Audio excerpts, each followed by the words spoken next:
Wow.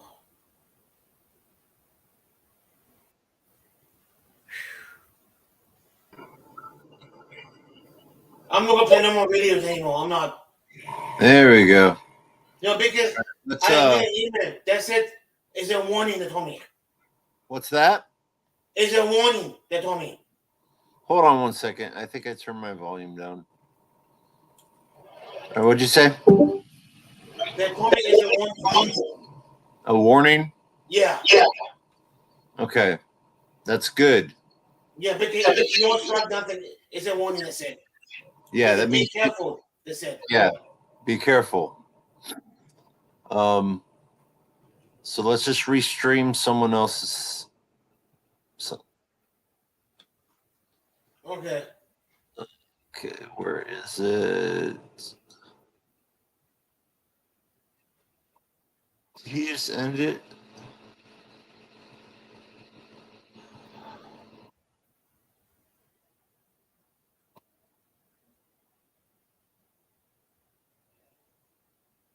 It's not the same as when using your phone. I don't know why they do that. It says no copyrights. Now it's fucking copyrights. I don't know why. You know? I know, it's BS.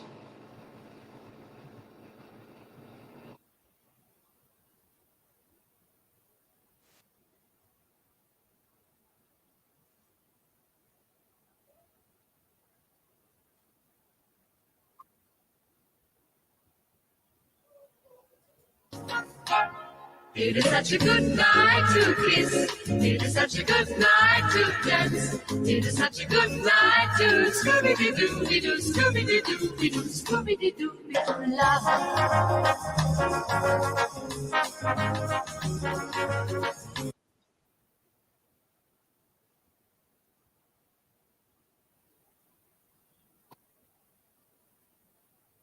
You want me to call the police?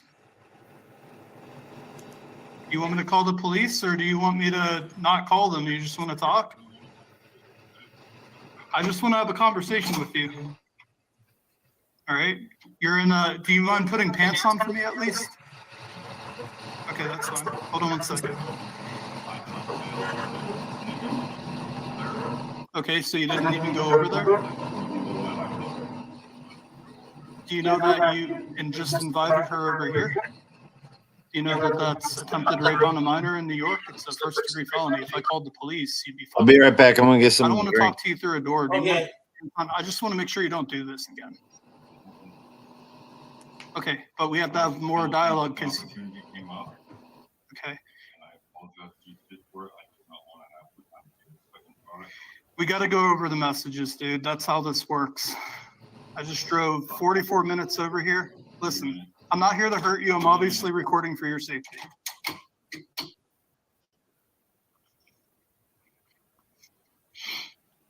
Shit, now I got to call them back and tell them I don't need them, that it was a mistake. Give me a second.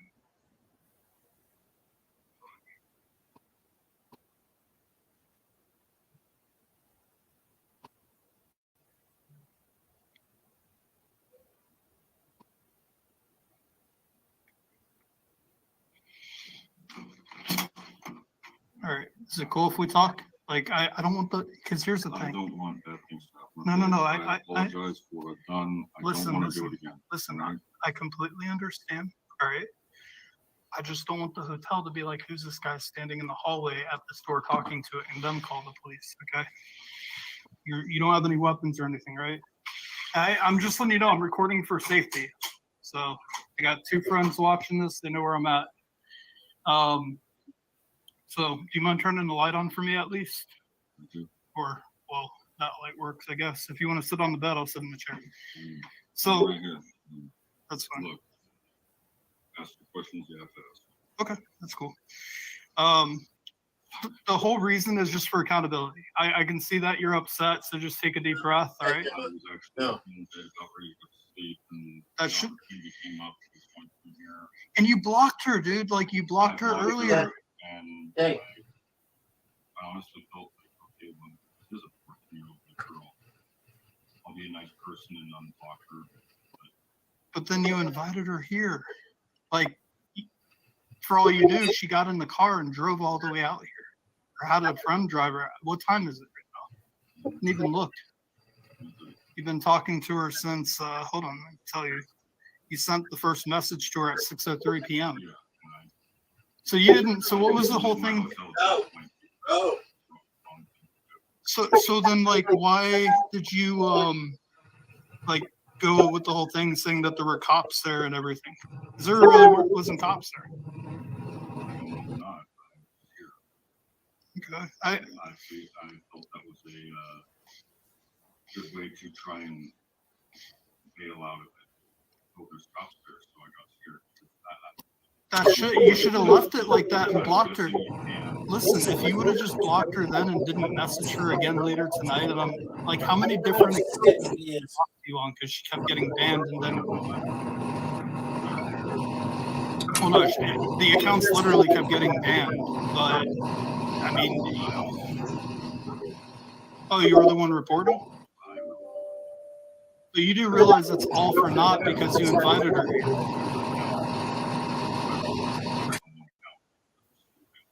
Gotcha. All right, so we're just going to read some of these. I just want you to hear your own words, and, you know, if you're willing to be accountable, then that's great, you know?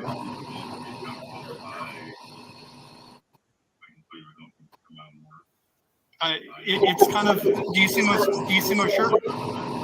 Hey, real quick, do you mind looking at me in the eyes? Can you at least give me that kind of respect?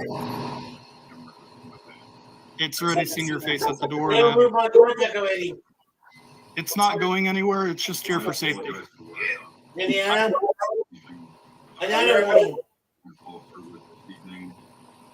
But you had her come to your door.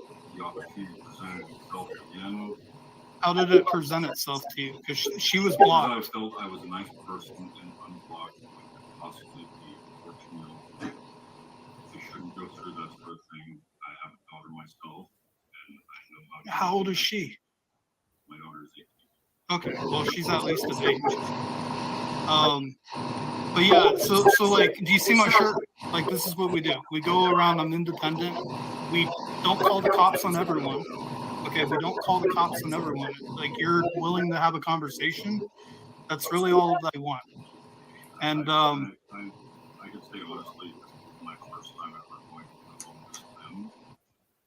And this is truly scared me enough to say, nope, never. I would hope so. But just out of curiosity, like, what is it that you do that you got to be up at 6 a.m.? Are you construction?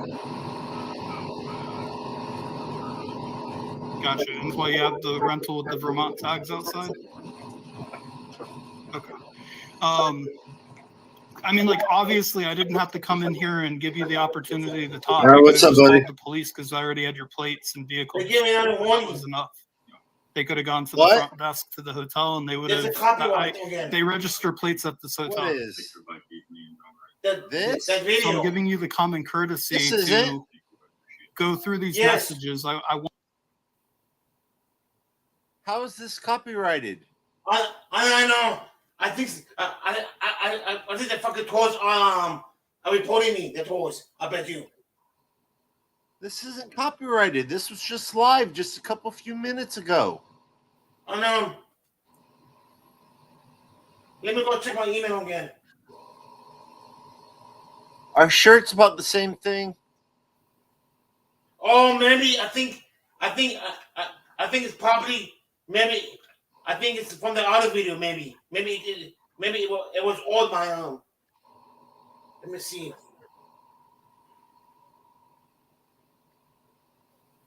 When did you get it? That's now. Let me see my email. Let me see. Oh no. Never mind. It's not. What is the old one? Never mind. It's the old one? Okay. Yes, never mind. Yeah. Because we don't want you No. That was Okay, buddy. Want you to hear the things that was said to a 14-year-old. Because you're lucky tonight, sir, because it wasn't a real kid. You're lucky. This guy's disgusting. Yeah. Well, listen, this stays between us we have to go over the message. At least not all of them, but some of them. Okay, like it's literally I have a policy in how I do these, and at the end of it, you'll see why. It's because I want you to hear the things that would have gone through a 14-year-old's mind. Not to mention the fact that you had her walk up to a gas station earlier. Sup, that caveman? you weren't even coming to, apparently. I mean, so you say, I don't really have any way of knowing if you drove by there or not. I don't know. But I'm from out of town, and I hear small town New York might be okay in the area. but I mean, that doesn't make it any. Do this in something like LA or anything. But that doesn't make it any better, though. That's even worse. You're coming like you took a kid out of the community of Sydney, New York, and basically we're just gonna have full-on sex with her tonight. She came to your hotel, like you told her, room 106, right before, actually here, I'll show you. It's not like, and then you blocked too. You just blocked her profile right before she got to the door here. Or like when I got to the door, you blocked before you opened it. Why? I can't even pull up the 106 message now. I did the wrong thing. I regret it deeply, and I don't want anything more to do with this whatsoever. Well, I feel like I've learned my lesson. Hey, Greg, I have a question for you, buddy. Yep. Does your webcam have a zoom? No. So you can't zoom it? Can't make it closer to your face? You mean like this? Yeah, like if you could put it someplace where it shows your face better. Oh yeah. Yeah. Okay. Better? Yeah, like kind of like as if you were Yeah. with your phone type thing. Wait a minute. Okay, let me see. Wait. Now? See if it can get a little bit closer to your face and show more of your face instead of your body sitting in a chair. Okay, wait a minute. Let me go. Let me see.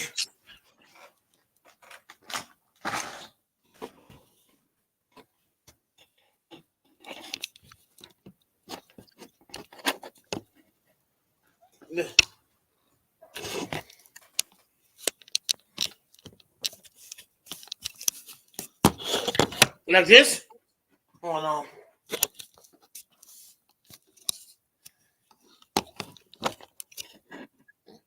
Like this?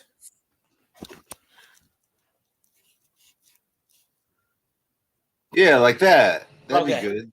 Okay. You don't have to hold. I mean, does that mean you have to hold it? Yeah. You know what I'm gonna do? Let me sit the computer more closer. Okay. Better now? No, it just shows your ceiling. Now? Yeah, that's better. There Okay. you go. All right. you definitely didn't start in like 5 minutes that I've been here talking to you. Like we need to go over the messages, and then that will be it. At the end. I'll determine if you learned your lesson. Because here's the thing. If we don't, my only other option to hold you accountable is to report this to the proper channels. All right, fine. Okay. So at 6:13 p.m., she told you right away, I'm 14. He said, you are so awesome. I don't. When she asked you, or well, before she said, I'm 14, she said, I don't care about age if you don't. She said, I'm 14. He said, you are awesome. I don't. And then she said, cool. And then you immediately get right into it. He said, young is fine as long as you have boobs. To a 14-year-old. How, just out of curiosity, how big do you think a 14-year-old's boobs are? In honesty, my daughter. Size A, size B cup, C cup, D cup? My daughter's development is 12 by 14. What size cup was your daughter when she was 12? C cup. And you know that for a fact? Because that's what I was told Gotcha. by her mom. Okay. Oh no, I understand. All right. So then after that, she said, "Mine are growing, but yeah." And then you said, "Small is fine. I can host too. That's Bet fucking you taste stupid. great." And then she said, "Oh, nice. Where do you live?" And then you said, "In a hotel in Vestal, private room." And she said, "That's cool. What would you want to do?" And sorry, I'm shy. You said, "You don't seem shy now." She said, "I just never done anything before. And I can always get a friend to drop me off, or you can pick me up." To which you said, "Here we go. I'd want oral sex both to you and from, and hopefully sex too." Do you know that in the state? I'm just telling you this for your knowledge, you know. I know the state of New York. so- I looked it up. so- The age of consent is 17. No, I'm not talking about age of consent right now. I'm talking about there's two separate first-degree felony charges. One is called attempted rape on a minor. Then the other is attempted sexual activities with a minor. The only thing you didn't do is send her a nude picture. But how many times did you ask her for nudes? I asked her multiple times, but I think like 5 that. And after she told you no, the fifth time or so, or fourth time, whichever one it was, Yes. did she send you a picture? There was a picture that was sent by what I assumed was her.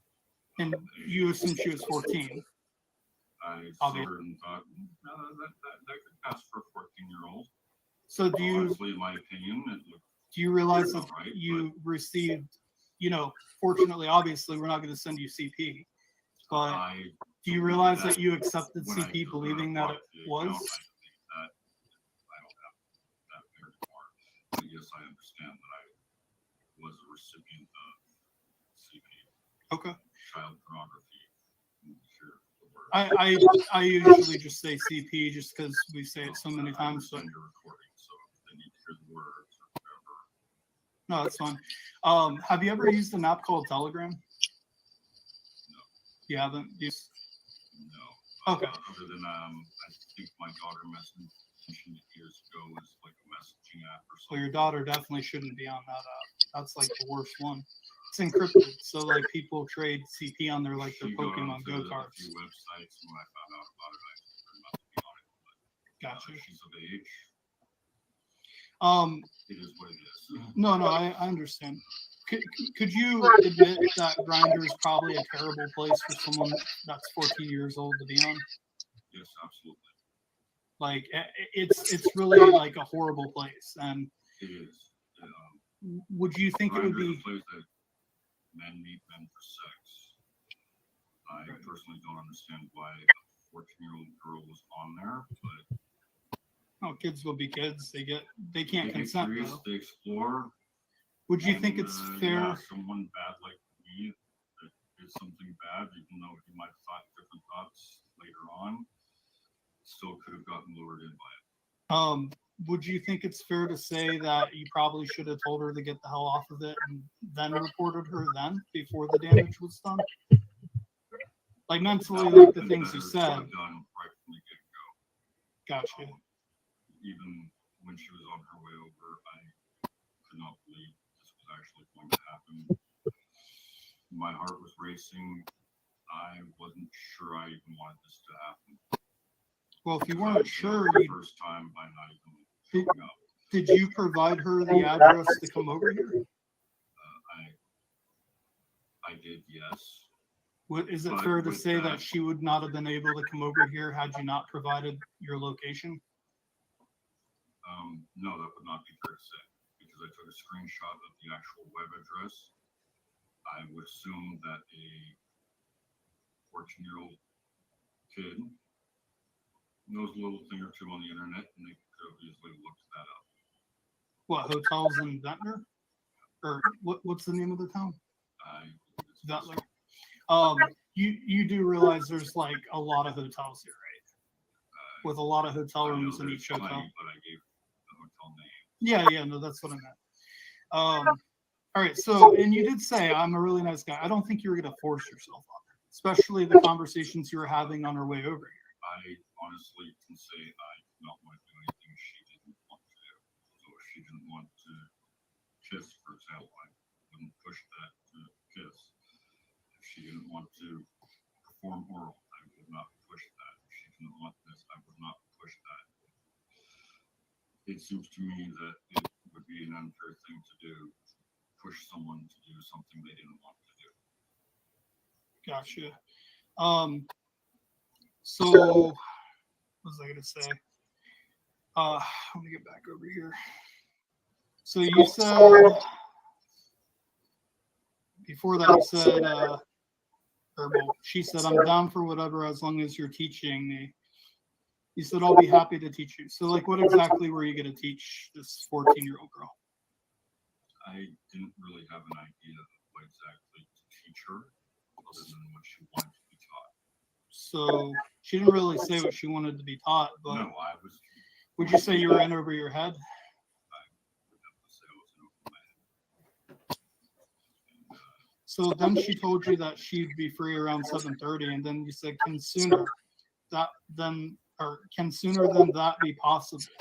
So why were you in such a rush? If you were questioning. Get up early. Well, this is at 6:24 p.m. The sun was still up. You need to listen to what I have to say. Good. I do have to get up early, so I'm going to do things a little bit earlier. That way I can try and get my full rest for tonight.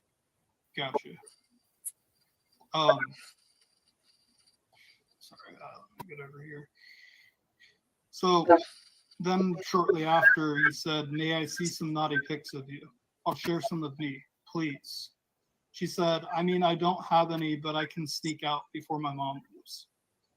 And then you said, bet take some in your bathroom. So you're kind of pressuring her and coaching her as into how to go take nude pictures to send to you. So then she said, I really don't want to get in trouble. And then he said, I don't think you will.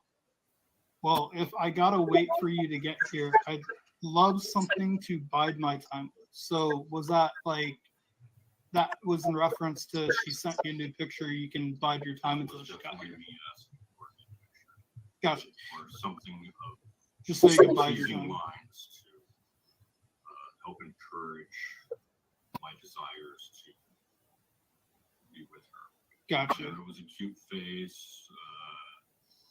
Her wearing some tight spandex, tight pants, like a nude picture, just anything that I felt would like entice me to be encouraged to continue doing that sort of thing. And that's what we thought. So at a last ditch effort, I went on, I saved the link to make sure people know that it's an adult. I found a nice video that I took a screenshot of and sent you an image of an adult. So you'd think that we weren't the police or whatever. Because that's what you wanted. The picture of her nude. Possibly, I don't recall that. I only recall one picture. Yeah, it was just one picture of her boob. You said take them and then delete them.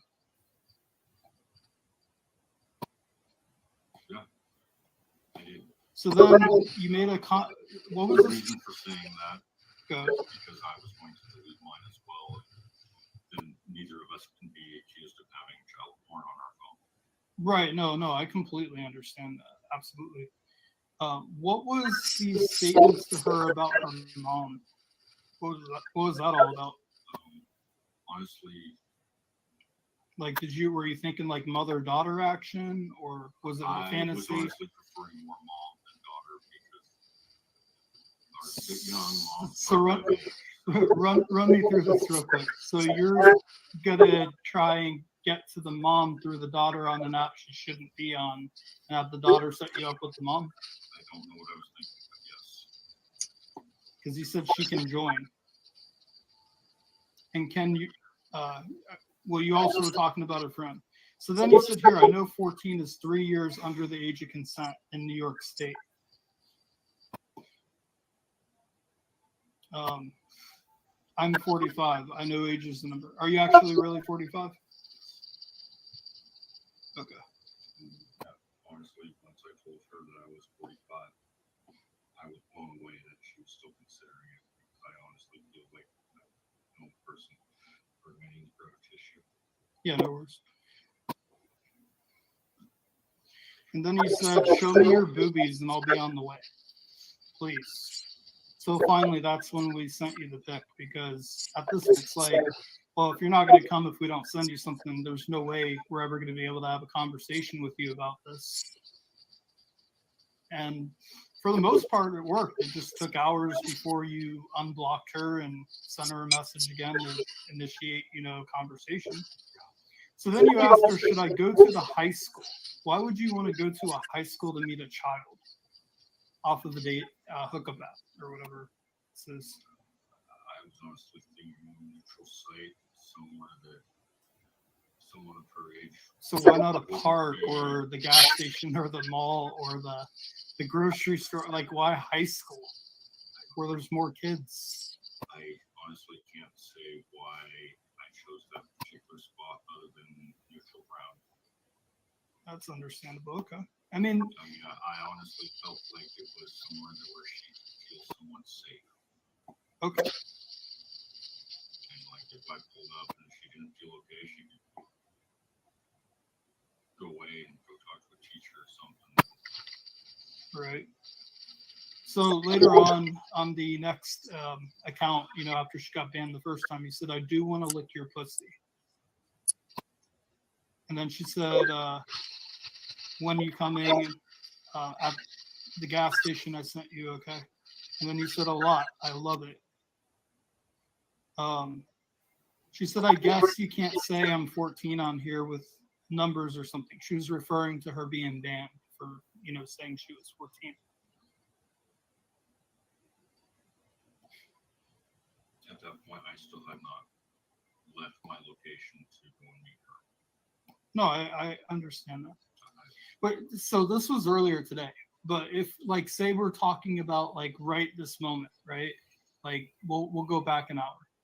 You unblocked her and messaged her again and invited her over here, and she came all the way up until you opened the door and saw me.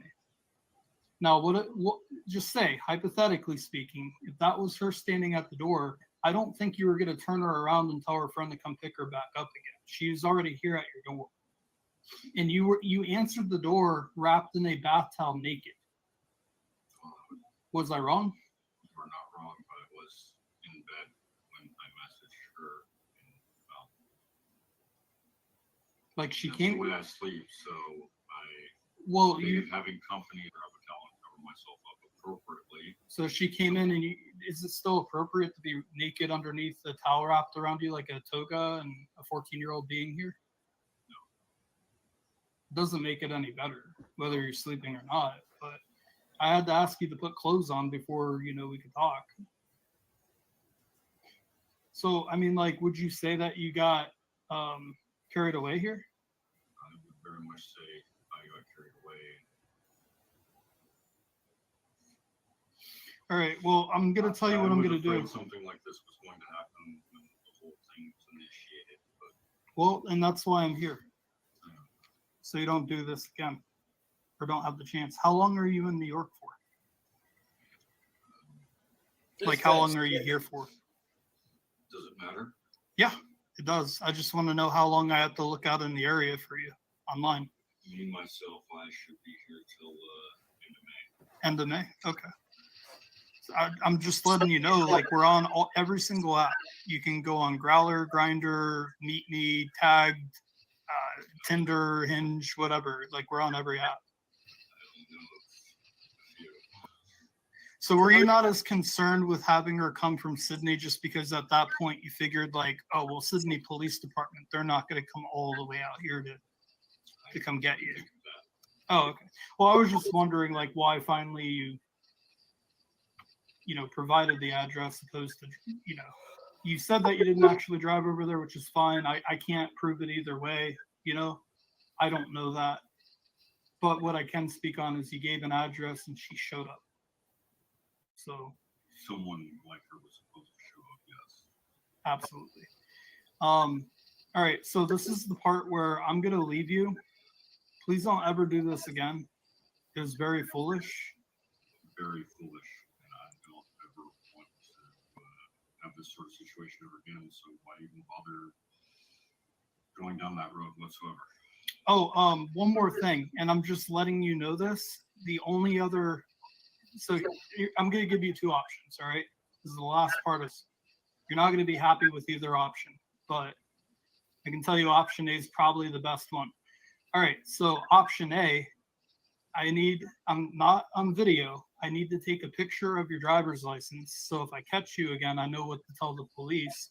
Option B, I have to call the police here to ID you so we have it in the future.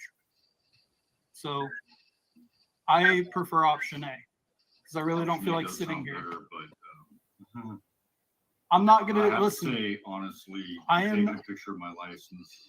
It kind of I'm throws up the red I'm flag. asking you as a courtesy. It throws up the red flag. Oh, Of what? identity theft. But I understand I'm not- why you're here and what you're here for and why. Why you're would I doing. steal your So, identification? You invited a 14-year-old here. That's the last thing I want. That's what I just said. Okay. I understand why you're here and why Okay. you're doing it. So Do you mind? I'm going to take it on this phone right here. Okay. I'm not going to. Hey, Snark, Sass. Hey, sis, how you doing? Is there like a way to turn the light on just for a second, just so I can see this?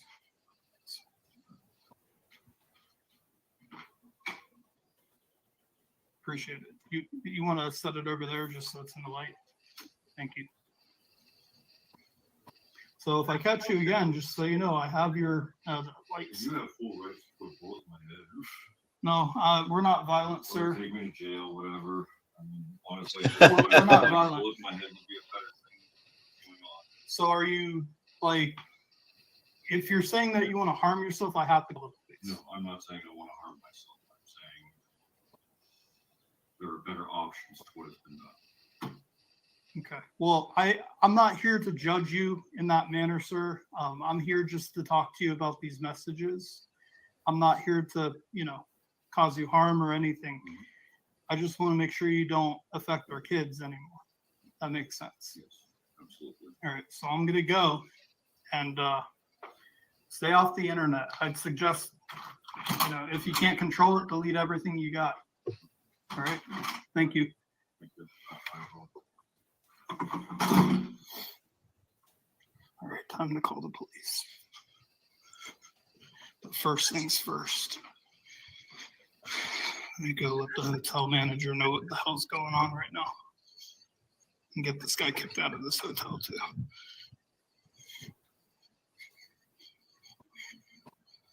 Hey, are you the hotel manager? Or you work here? I'm gonna let you know what's going on, okay? So I'm with this organization right here. Okay. I actually work with the police a lot of times. We expose child predators. There's a guy staying in room 106 who invited a 14-year-old girl here tonight You're kidding to have me. sex with her. And I've been working with the police in Sydney. He had the girl drive all the way from Sydney to come here. And he confessed everything on camera. So I wanted to let you know, he just committed 2 felony charges at your hotel on your I know Wi-Fi. exactly what you mean. The guy with the beard, he drives the blue pickup truck outside. Yeah, Yep. yeah, I know who you He's got a tattoo right here. So I'm gonna call the police now are. Okay. and have him come out and identify him. I do have his driver's license. He offered to give it to me, but I still have to have the police come out and identify him.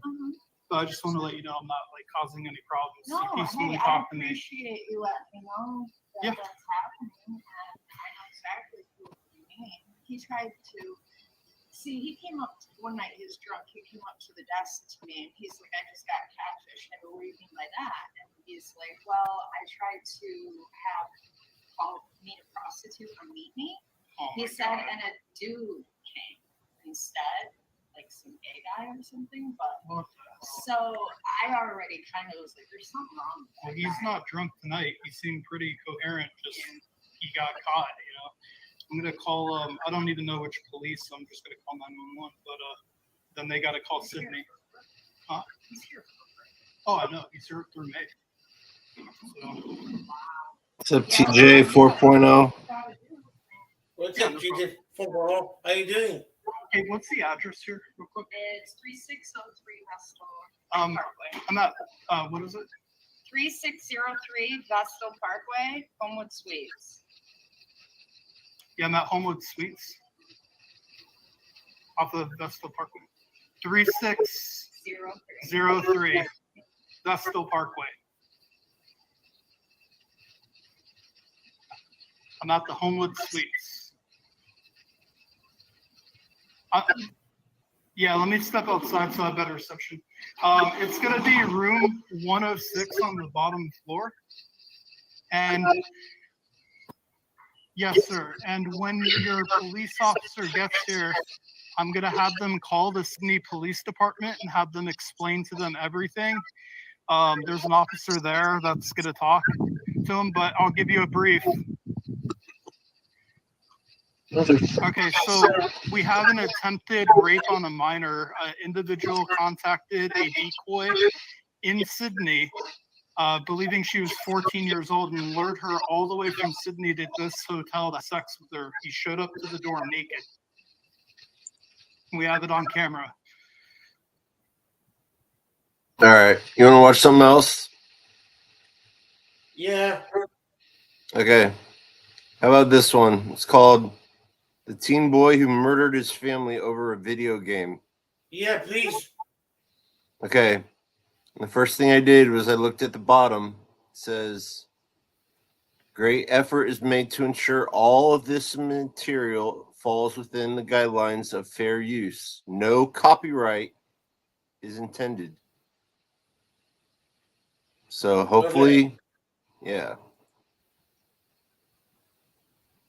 If it does, I'm going to take my piece of mind for them. You know? Yeah, stand up for yourself. Email them back and say, Yeah. hey, yeah, take a copy or take a I screenshot of my this. friends to help me, you know? Fight for you, you know?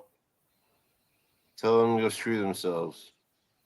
Even PDA was telling me on the text, he said, that's BS. He said, he said, if you have one more time like that, let me know. Because he said, I'm going to help you. He said, this is BS. He even looked at the video. No copyright at all. He said, yep. I know. I think the court is getting after you. He told me.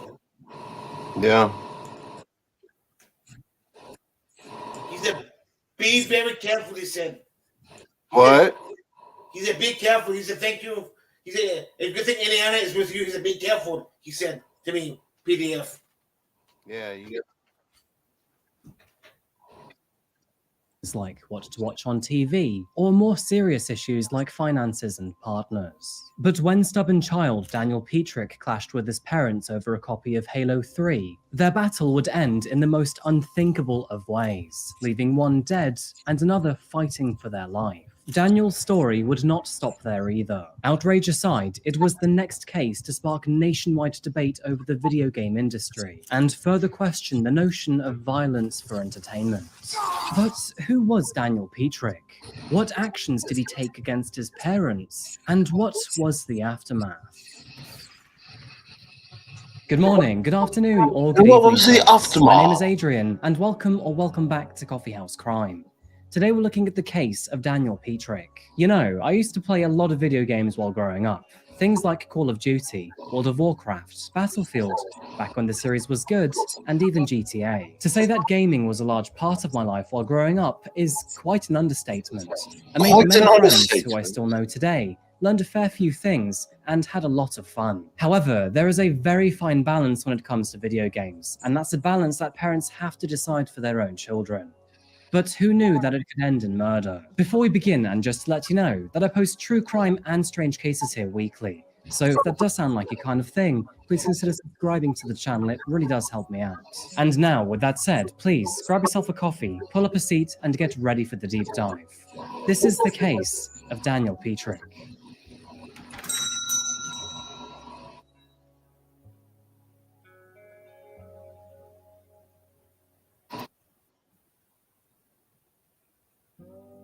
Well, well, Wellington, isn't it good to see you? Touch down in the city of Cleveland and head 30 miles southwest, and you'll find yourself traveling through the small town of Wellington, Ohio. With a meager population of 5,000 residents, Wellington is best described as a quiet town with plenty of charm. As you can likely imagine, not that much goes on here. Most of what Wellington has to offer includes the great outdoors.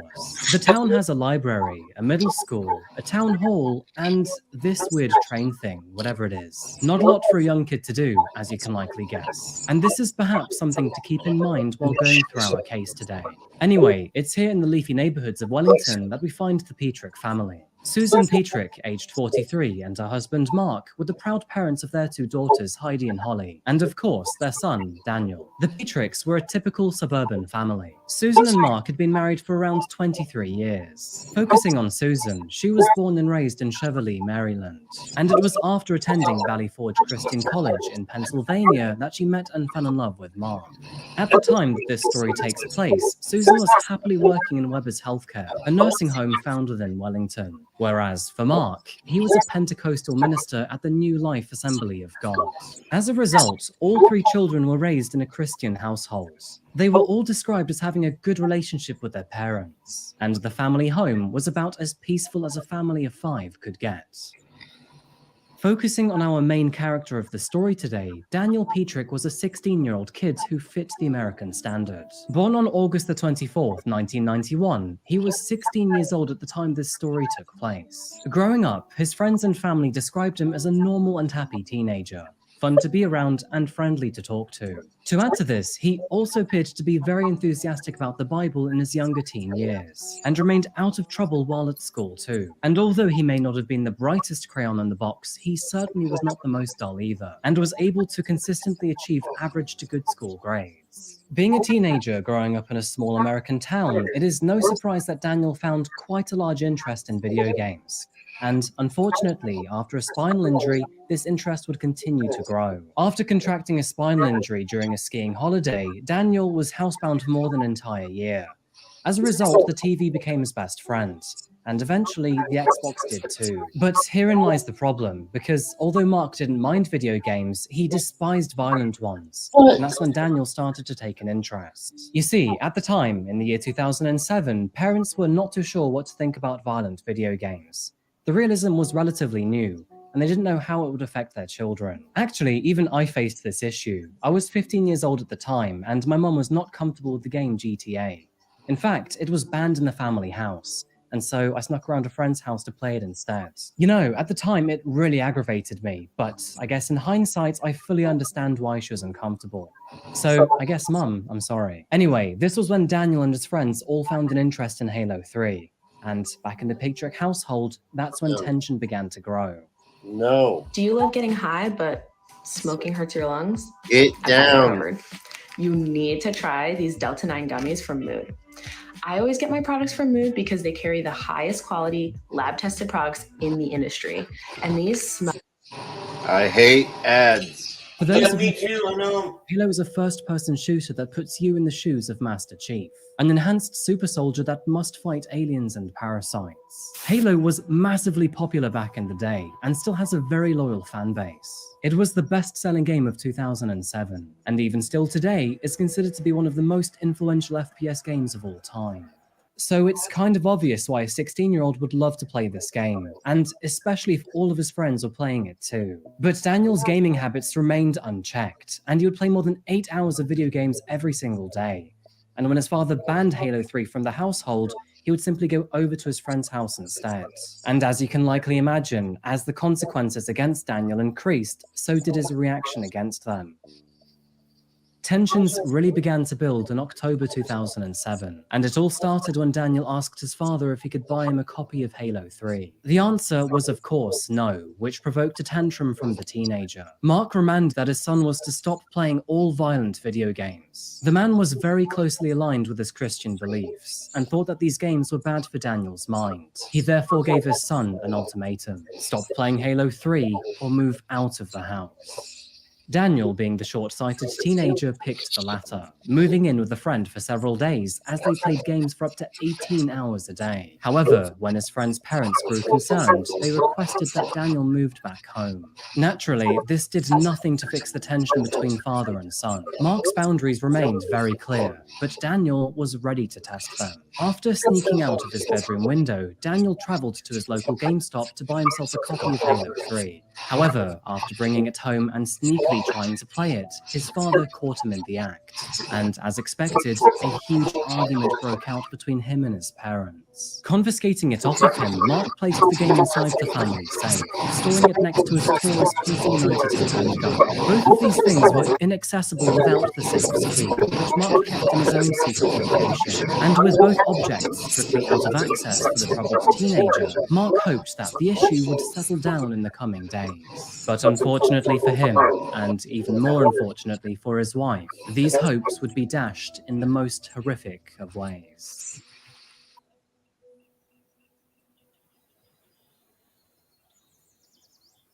October the 20th, 2007 started like any other weekend. It was a Saturday, and the Petrick family were enjoying their time off. Their older daughter, Heidi, was expected to come home later that evening, where they would all watch baseball together. As the evening approached, Daniel walked into the family living room to talk to his parents. And with a tone of excitement in his voice, he asked them to close their eyes. "I have a surprise for you," he said. Mark and Susan were rather shocked by this. Daniel had spent the last few days in a very foul sulk. However, he now appeared to be positive and in an apparently giving mood. Curious to know what his surprise was, they both closed their eyes while remaining seated on the sofa. And with their eyes closed, Mark could hear Daniel walk behind him. With bated breath, he waited with anticipation as to what his son could be up to. But that was when he heard the all-too-familiar metallic click. In one of the most devious plots ever, Daniel had tricked his parents into lowering their guard. There was no surprise waiting for them. And now, with Mark's eyes closed, Daniel cocked the gun to the back of his head. In a feeble attempt to recover his game, Daniel had spent the last few days trying to find the key to the safe.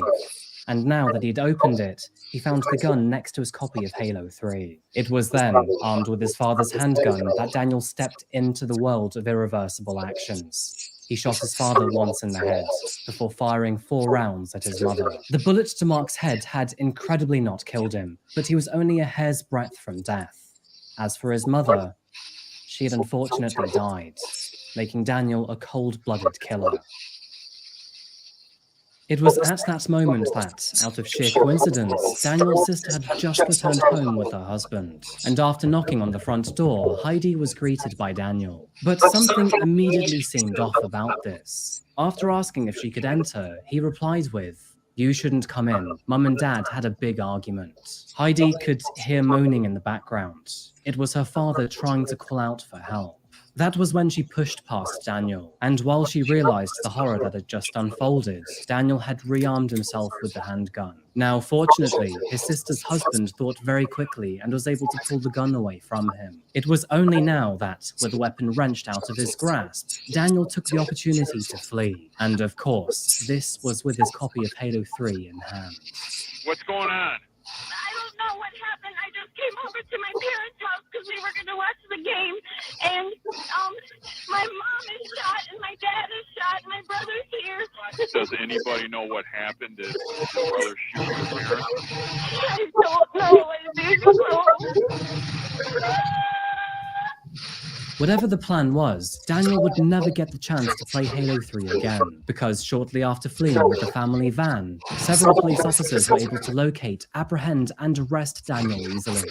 Life as a free person would come to an end for Daniel just after 7 p.m. But before going down, the young boy made one last effort to feign his innocence. And disgustingly, that would be by blaming his own father.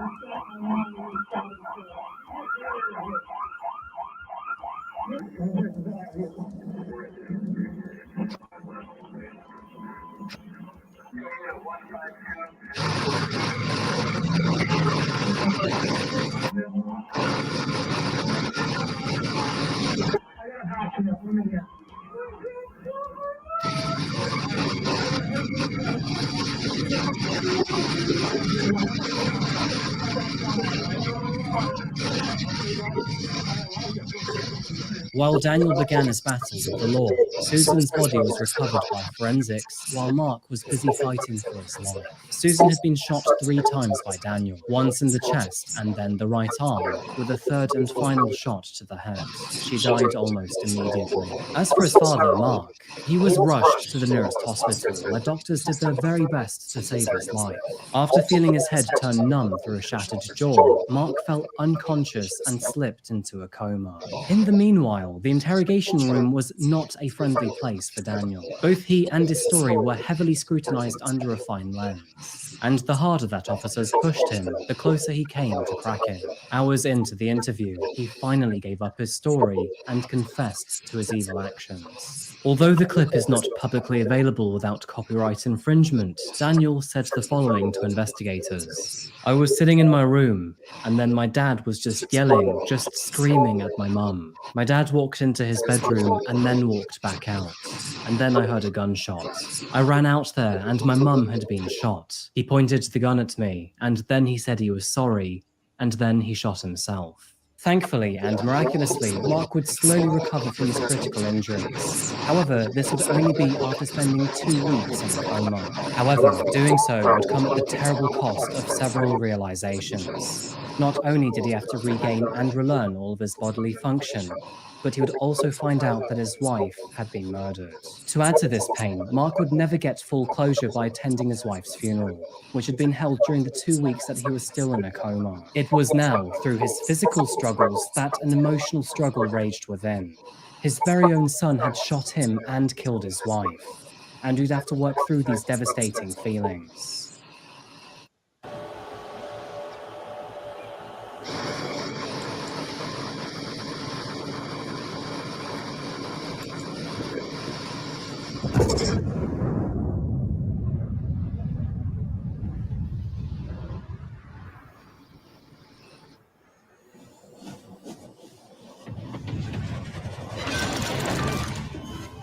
敵巡洋艦を撃沈。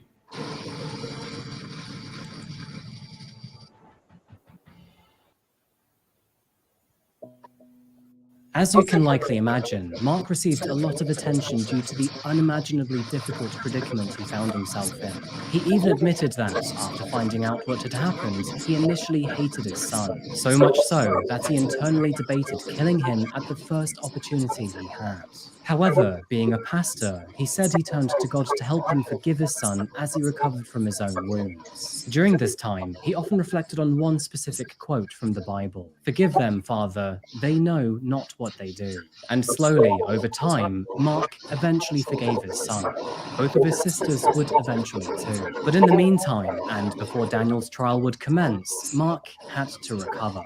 It turns out that Daniel's shot towards the back of Mark's head had actually entered through his cheekbone and deflected downwards, shattering his jaw but leaving his brain entirely intact. The bullet managed to avoid all contact with his brain and cervical spine, giving him a very strong chance at survival and recovery. However, this would not be without spending an entire month in hospital and accounting for a total of 5 major surgeries. Mark required reconstruction to his eye socket, the roof of his mouth, and also his jaw. He was unable to speak for a very long while, would often shake, and was understandably left with a very strong case of post-traumatic stress disorder. However, slowly but surely, he regained his health and eventually his strength. Now, of course, there is a lot to talk about in how America as a nation responded to this case. Most of this centered around Halo 3 and Daniel's apparent thirst for violence. To be honest, it is very strange how the court responded to this case. We'll get to this debate in just a moment. Moving to the legal proceedings of this case, his trial was a surprisingly emotional one. Devoid of anger and blaming, Daniel seemed to show real accountability for his actions, while his family did their very best to show forgiveness. The prosecution disputed that Daniel did not show full remorse for his crimes, and therefore asked for the maximum sentence. However, Daniel's eyes were visibly red from crying throughout the entire trial, especially during statements read to and from his family. Addressing his father, he said, "Dad, Dad, I miss Mum. I miss my mum.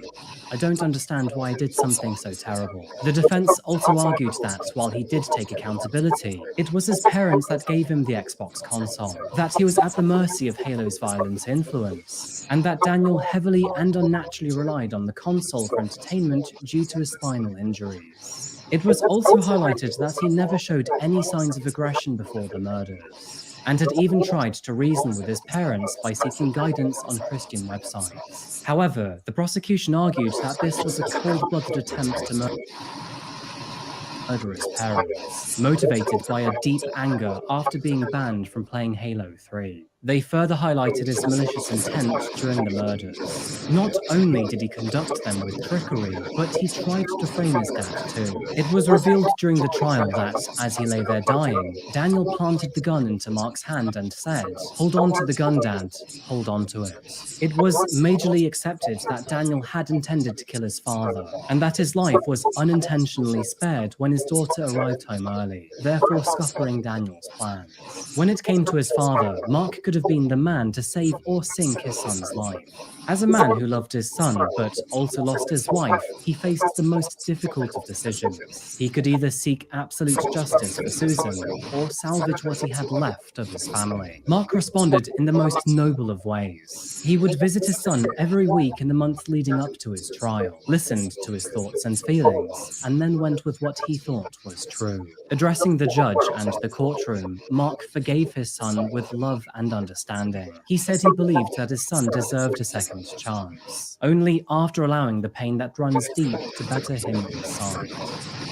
Andy has had to face and is now facing very serious consequences of what he did on October 20th, 2007. I know, without any doubt, he has severe regret, remorse, and guilt over what he did to his mom and I that evening. I can't count the number of times he has told me that he's so sorry for what he did and he'll never be able to forgive himself. I can also count the number of times he has told me that he's so happy that I survived. And so glad he's told me that numerous times. I love you, Danny. I can't count the number of times that he said, "Dad, I miss Mom. I miss Mom." His pain runs very deep, and it should. I believe it should run deep. And if his pain did not run deep, I guarantee you I would not be standing here speaking on his behalf. I call him like I see him. And I would not stand here and talk on his behalf if his pain didn't run deep. I know it does. So I'm asking the court on Danny's behalf for a lenient sentence. Because Danny does have remorse and regret. And I believe God is a God of forgiveness and a God of second chances. When it came to a verdict, there was no nasty surprise awaiting. Since he had waived his right to a jury trial, he was at the very mercy of one single judge. And that judge, named James Burge, would sentence him to life in prison, with a minimum of 23 years behind bars. Therefore, it will be the judgment of law and sentence of the court. Count 1, aggravated murder. 20 years at the Lorraine Correctional Institute. Counts 2 and 3 are allied offenses of count 1 and are merged. Count 4, 10 years at the Lorraine Correctional Institute. Counts 5, 6, 7, 8, 9, and 10 appear to be allied offenses to count 4, and they are merged. Count 11, 5 years at the Lorraine Correctional Institute. Those sentences will run concurrent. Daniel Petrick was convicted of aggravated murder, attempted aggravated murder, and tampering with evidence. But lucky for him, due to his age, he could not be handed the death penalty. Now, the point I found most questionable is how the judge perceived video games and their apparent effect on the human mind. But I guess this was 2007, right? Violent video games were a very hot topic, and domestic access to these first-person shooters was still a relatively new thing. Nobody really knew what would happen to children who played it on a daily basis, so everyone assumed the worst. Nevertheless, it really is wild to see grown adults hypothesize that just because a 16-year-old shoots fictional aliens in a video game, that he could murder his parents and expect them to respawn the following day. It really does blow my mind. But anyway, here is the judge's own perspective, which hasn't aged well over the years. I believe in the Halo 3, what it amounts to is a contest to see who can shoot the most aliens who attack. It's my firm belief that after a while, the same physiological responses occur that occur in the ingestion of some drugs. And I believe that an addiction to these games can do the same thing. The dopamine surge, stimulation of the nucleus accumbens, the same as an addiction. Such that when you stop, your brain won't stand for it. The other dangerous thing about these games, in my opinion, is that when these changes occur, they occur in an environment that is delusional. Because you can shoot these aliens, and they're there again the next day. You have to shoot them again. And I firmly believe that Daniel Petrick had no idea at the time he hatched this plot that if he killed his parents, they would be dead forever. But I believe there's hope here. I believe that it will start here, and at some point when all is known about Daniel and what occurred here, we will be able to achieve I agree with a you. greater sense of justice. Senator Florida. Look, I could probably dive into this narrative on video games and violence for many hours on end, but I don't think I'm going to change any single or collective narrative. However, what I can say is that despite decades of research and scientific studies, there is still no evidence that connects video games to real-world violence. The debate tends to center around false positives, which are stories such as this one that are deemed to be statistically significant, when actually they're just one of chance. One other thing to consider is how many people actually play games. In the year 2022 alone, more than 3 billion people played video games. And despite the exponential growth in gaming, there is no related growth in child gamer murders. And speaking from personal experience, playing video games like Call of Duty since the age of 13, there was never any point in time that I thought killing someone in real life would mean they respawn the next day. There's nothing more powerful than you, making your thing happen.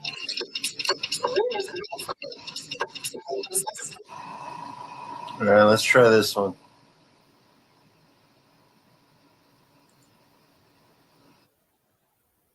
And completely who I am, who the kids are, and start over. But if they do search the house, the reality is they are going to arrest me. This is a private recording of Alan Scheibach, and, unknown to him at the time, he was being secretly recorded by undercover officers. When his partner, Lisa Mitchell, suddenly vanished, her family became deeply concerned. But with no evidence linking her disappearance to Alan, a year-long undercover operation would begin. An operation that would find the most harrowing of answers. Good morning, good afternoon, or good evening, folks. My name is Adrian, and welcome back to another video by Coffeehouse Crime. Today we're looking at the case of Alan Scheibach. Now, just to let you know that I post solved, unsolved, and strange cases here weekly, so if that's of interest to you, please consider subscribing to Coffeehouse Crime. But before getting into today's video, here's a very brief word from our sponsor. Now, as much as I love coffee, sometimes caffeine won't do the job. And at the end of a hard day's work, especially during the summer, a glass of wine is personally all I need. That's where Bright Cellars comes in handy. Bright Cellars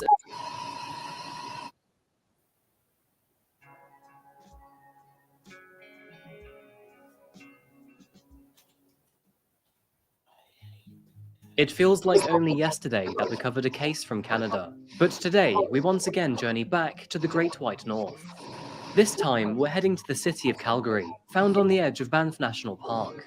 Founded in 1875, Calgary, which is affectionately nicknamed Cowtown, is a sprawling cosmopolitan city, which was made affluent by its role in the Canadian oil industry. And although Calgary is both advanced and modern, that doesn't stop it from being Canada's #1 spot for rodeos. This is thanks to its deep-rooted farming industry. And yes, this is where the name Cowtown comes from. It is here, in the peaceful southeastern suburb of Ogden, that we meet Lisa Mitchell. Lisa was born on August 5th, 1983, as one of 2 sisters, and her mother, Peggy Mitchell, was ecstatic to have a second daughter. I was born in While the two were 1983 growing up, too. Peggy provided great care for both of them. She loved both of her daughters dearly, but also gave them to become their own people. By the time Lisa was 4 years old, Peggy could already tell that her daughter was going to be unique. She was very outgoing and expressed her creativity through art and music. Lisa began to draw from a very young age and would carry this hobby through to her teenage years. She primarily loved to draw manga and enjoyed watching anime, including well-known titles such as Sailor Moon and Dragon Ball Z. During high school, she would also form a close group of friends, some of which she ended up creating a girl band with. They called this band Just Cuz, and in typical 90s fashion, they spelled this with a C-U-N-Z. Lisa graduated high school with average grades, excelling in the more creative subjects such as art and music. And following her school years, she held various jobs at grocery stores and coffee shops. But in true Canadian fashion, her favourite at all of those jobs would be at a mobile snow cone company. This company worked for various events, including concerts, and it gave Lisa the opportunity to meet some of her favourite musicians, one of the most notable being Nickelback. She would go on to talk about this encounter for years to come.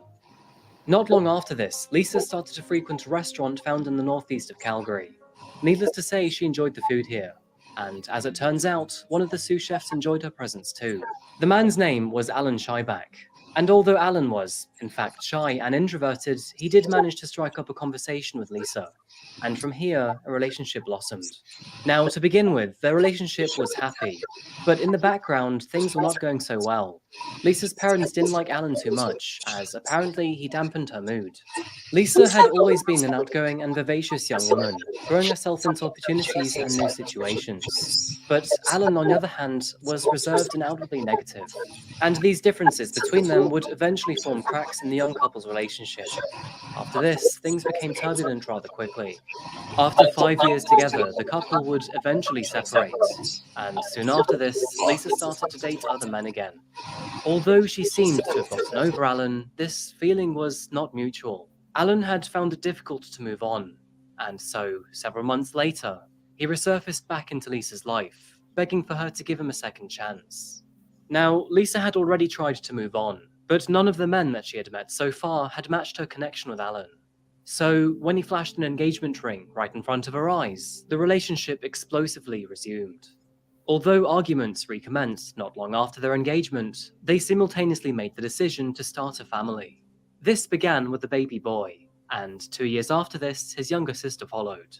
The couple tried their best to keep their children happy, but they themselves were struggling. Alan would work during the day, while Lisa stayed at home with the children, and in the evenings after dinner, the couple would switch. This lifestyle was unhappy for the both of them. And not only did their alternating work patterns take their time together away, but the time they did have would often result in arguments.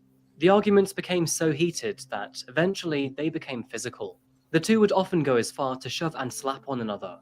But after a decade together and now 2 children, they felt they had no choice but to keep trying and make the relationship work. Sometimes, no matter the pain and fear, it's best for a committed couple to separate and find new happiness. And Lisa's wise mother could see this. She often pleaded for Lisa to come back and live with her, as she was always there and ready to offer her support. Lisa and Peggy had grown very close over the recent years. Not only would they call several times a week, but they would meet up as often as possible. Their dependence on each other strengthened in the year 2011, when Lisa took up a second job at the Twin Cities Hotel in Longview, which was only 1 hour away from her mother's home. The reason for this was because, unfortunately, Alan had lost his job again, and it often fell on Lisa to work overtime and make ends meet. This, of course, caused further tension between the two. Alan often stayed at home with the kids, while Lisa would stay with her mother so she could work overtime. and probably take a break from Alan too. In October of 2012, this was once again the case. The Twin Cities Hotel was hosting a Halloween event, and Lisa had also been invited. She decided to attend, taking her mother along as a +1. Since Lisa had work scheduled for the next day, she took the easy option and crashed at her mother's home for the night. The mother and daughter had their fun, but the party was otherwise uneventful. And after waking up the following morning, Peggy gave Lisa a hug, before watching her daughter hop in the truck and drive away to work. But from this very moment onwards, everything would change. Despite sending many messages to her daughter, Peggy didn't hear back from Lisa for many days on end. This was very unusual. Normally Lisa would reply within hours. And after doing some of her own research, she found that Lisa stopped showing up for work after this day too. She tried to call her daughter and the family several times. Hey, honey. Sadly, there was never any response. Voicemails were left too, but still, nothing. Peggy began to seriously worry. Driving over to the Shyback residence in Ogden, Peggy knocked on the front door, only to be greeted by Alan. And yeah, knocked on the door and didn't know what to expect. And he opened the door and I asked him where Lisa was. And he said she took off, she left. He said that they were having a discussion on the Monday, I think he said. She had sent him out to go get cigarettes. And when he came back 15 to 20 minutes later, he said she was gone. The first thing I noticed is I looked to my right and was there a front hall closet and I saw her shoes, her favorite shoes, and her jacket. I'm thinking it's October. Where would she go without her favorite jacket and shoes? And I said, I want to see the rest of the house. And I went through the house and there was a few of her personal things. I didn't see her purse, but I saw a lot of her jewelry that she would normally have on if she left the house. And they were still there. But I didn't see her. The idea of Lisa just taking off without her kids, jacket, or even shoes did not sit well with Peggy. She obviously knew her daughter very well, and every corner of her mind rejected this idea. Alan would then tell Peggy that after Lisa had left the family, she had sent him an email to suggest that her mother, Peggy, should also check her inbox. In this email, Lisa expressed how miserable she was and how much she needed to get away to clear her head. She said that she'd be in touch again soon and that she loved her mother. Over the following fortnight, the two would email back and forth, but something was very strange about these emails. The mannerisms in which Lisa spoke was very different to the usual, and she seemed cold. This was a very agonizing time for Peggy. Every night she would sleep by the phone just in case her daughter was going to call. And then, at 2:45 a.m. on November the 16th, a very strange encrypted voicemail was received. I got a voicemail. She said, I'm okay. Sometimes things get out of hand. Sometimes they take a while. I can't remember the whole thing. But I'm okay. But the conversation ended where she said, okay, he's home. I gotta go. Like, who's home? And why do you have to go? So you think in your mind, is she with someone controlling? Is she chained up in a basement somewhere? You know, you've heard of that, right?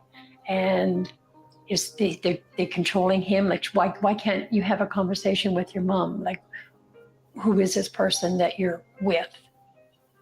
This cryptic message was enough to spark serious concern. Peggy therefore made the decision to notify the police. And at long last, the investigation into Lisa Mitchell's disappearance began. Officers initiated this by talking to people who Lisa may have recently seen, or at least had attempted to contact.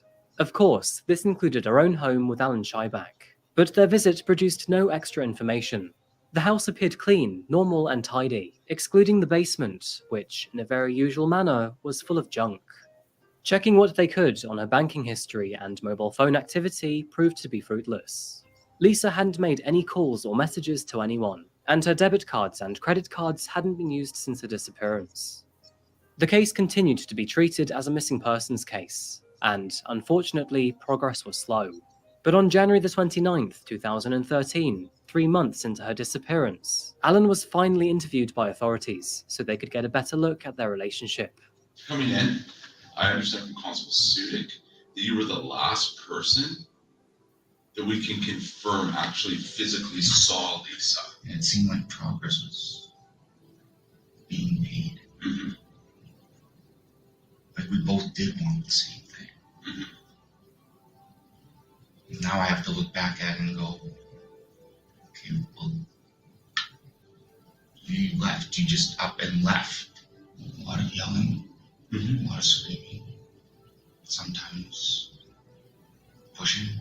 Can I ask you, were you the abuser or were you the abused? You were the abused. Alan told police officers that their relationship had been rocky for the last decade. He also said that Lisa had been dating other men while the two were still together, and furthermore, he had found her profile on several dating websites. The information that Alan provided was good for police, but he still remained a suspect due to his connection with Lisa. Nevertheless, he told police that he hadn't heard from her for months. I've said this in previous cases before, but when a person disappears, their silence can be the loudest thing imaginable. To have a daughter and mother vanish without any prior warning is just as terrifying as it is concerning. And when this silence drags out over weeks and months, it changes everyone around them. Peggy would go on to make an appeal to the public to help find her missing daughter. But, just like everything else, all leads would result in dead ends.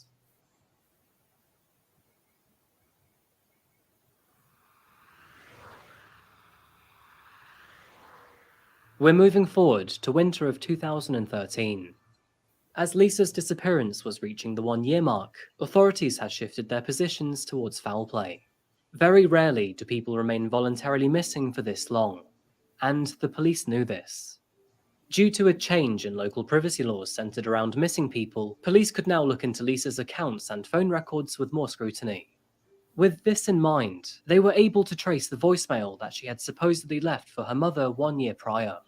The phone was traced back to the city of Edmonton, 190 miles or 300 kilometers north of Calgary. They noticed that the phone used was dated, which is quite common for a burner phone. The voicemail was listed on the phone's records along with 4 other calls made to Alan's number. However, interestingly, Alan had previously told police that he hadn't heard from Lisa ever since she disappeared in October of 2012.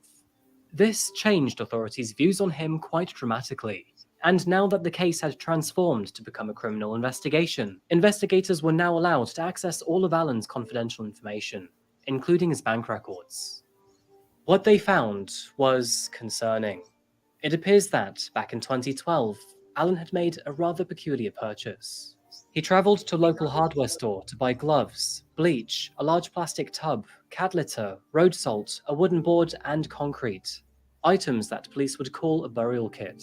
This did not look good to officers, but despite this information, it was deemed to not be sufficient enough to arrest Alan. They needed something more, maybe something along the lines of a confession. Based on this idea, Project Aurora was created, and essentially, it was a sting operation designed to obtain a confession out of Alan, and there was no easier way than through friendship.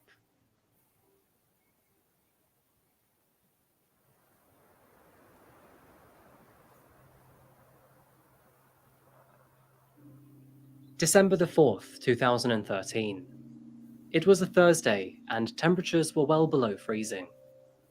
Despite this, visibility in the area was pretty good, which is why it came as a shock when, in his employer's car park, a young woman shunted into Alan's vehicle.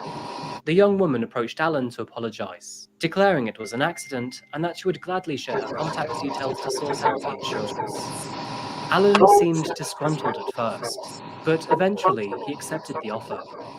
Unknown to Alan, this woman was actually an undercover police officer. She had told him that her boss would pay for any damages incurred, a boss who was also undercover. And so, the sting operation officially began. The months-long process involved multiple undercover officers, all working together to support an artificial friendship between Alan and his new friend. Some of these officers posed as babysitters, while others even managed to befriend Alan. He became so close to some of these officers that he invited them out for drinks and even to events. And as for the first female officer that he met, he politely asked her out on a date, which of course she gently declined. They were slowly but surely getting closer to Alan and his potential secrets, in hopes that one day they would get some sort of confession out of him. I do have to give it to them, as they worked tirelessly for over 1 year, and these efforts would not be in vain, as in December of 2014, a breakthrough was finally made. Feeling confident that they had nurtured a strong enough bond, a plan was put into motion to finally get that confession. One of the officers had organised a trip with Alan to Winnipeg, over 1,300 miles away from home. And while the two of them were sharing the same car and on the way, Alan's phone rang. On the other end of the line was Officer Sweets. He had called to tell Alan that the status of Lisa's case had changed, and now they believed they were dealing with a homicide. Not only that, but the officer also called Alan to tell him that officers were on the way to physically search his house. On December the 6th, 2014, almost all of the details of Lisa's disappearance finally came to light. He told the undercover officer that he was in trouble, but was vague about the details. The officer told Alan that he knew someone who could help him and his children disappear. And so, at an undisclosed location, Alan met with this man, who of course was an undercover officer. This type of trickery is known as a Mr. Big Sting amongst law enforcement. And while this sting was occurring, police were already searching the house of Alan Scheibach. Tragically, not long after starting, they would make a sad and gruesome discovery. Down in the basement of the family home, tucked far away in the corner, police discovered a crudely cemented section of wall. A wall which had entombed Lisa's remains with a plastic tote. Her body was covered in cat litter and salt, meaning that the body's decomposition didn't happen naturally. Lisa's remains were partially mummified. Tragically, Alan had murdered his partner, the mother of his own children. He then concealed her body below the house, where, for the next 26 months, he lived with both of their children above. Moving forward to the Mr. Big Sting operation, Alan had told the undercover officer everything. I basically have to get and completely lose who I am, who the kids are, and start over. But if they do search the house, the reality is they are going to arrest me. We realized us fighting separately wasn't getting us anywhere. We tried a second time. We've been living together again for a few months. And of course, you know, it was good for a little bit. Actually, just in the back room that whole day, and they kind of just go to bed. But on our day, and then right from that, and then as we kind of argued through that night, eventually just hell of it, went to sleep. I just slept on the couch, and first thing the next day, it was like just right back into it, and just kind of kept going and going and going. I don't even remember what the real fight was all about. I don't even remember. All I remember is that we were just arguing. It was just back and forth the whole day, and I can't even think of what it was. I don't know what we were saying to each other. I don't know what was making everything so heated. She kind of came towards us tonight. I don't know if she. I think I thought she was trying to stab me. I don't know now. Things happened. I wound up trying to hold her back, hold her down. My hands were on the ground. I can remember sitting there trying to let go. Nothing. I was fighting about it. And pushing some text messages from her.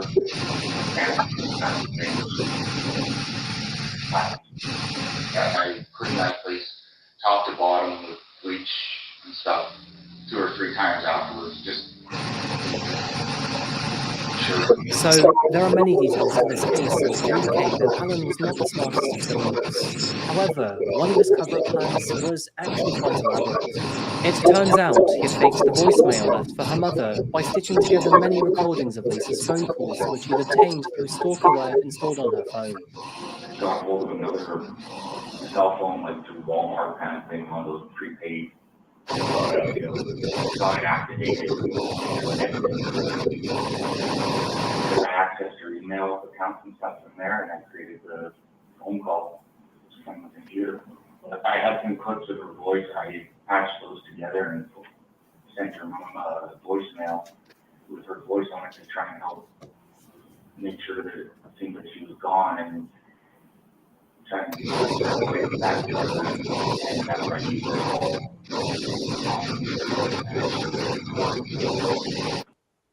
Sick, isn't it? Yeah, this is sick, I know. You want to watch a different one? You want to watch another one? Yeah. It's called You know, The Killer. everybody's alive right now.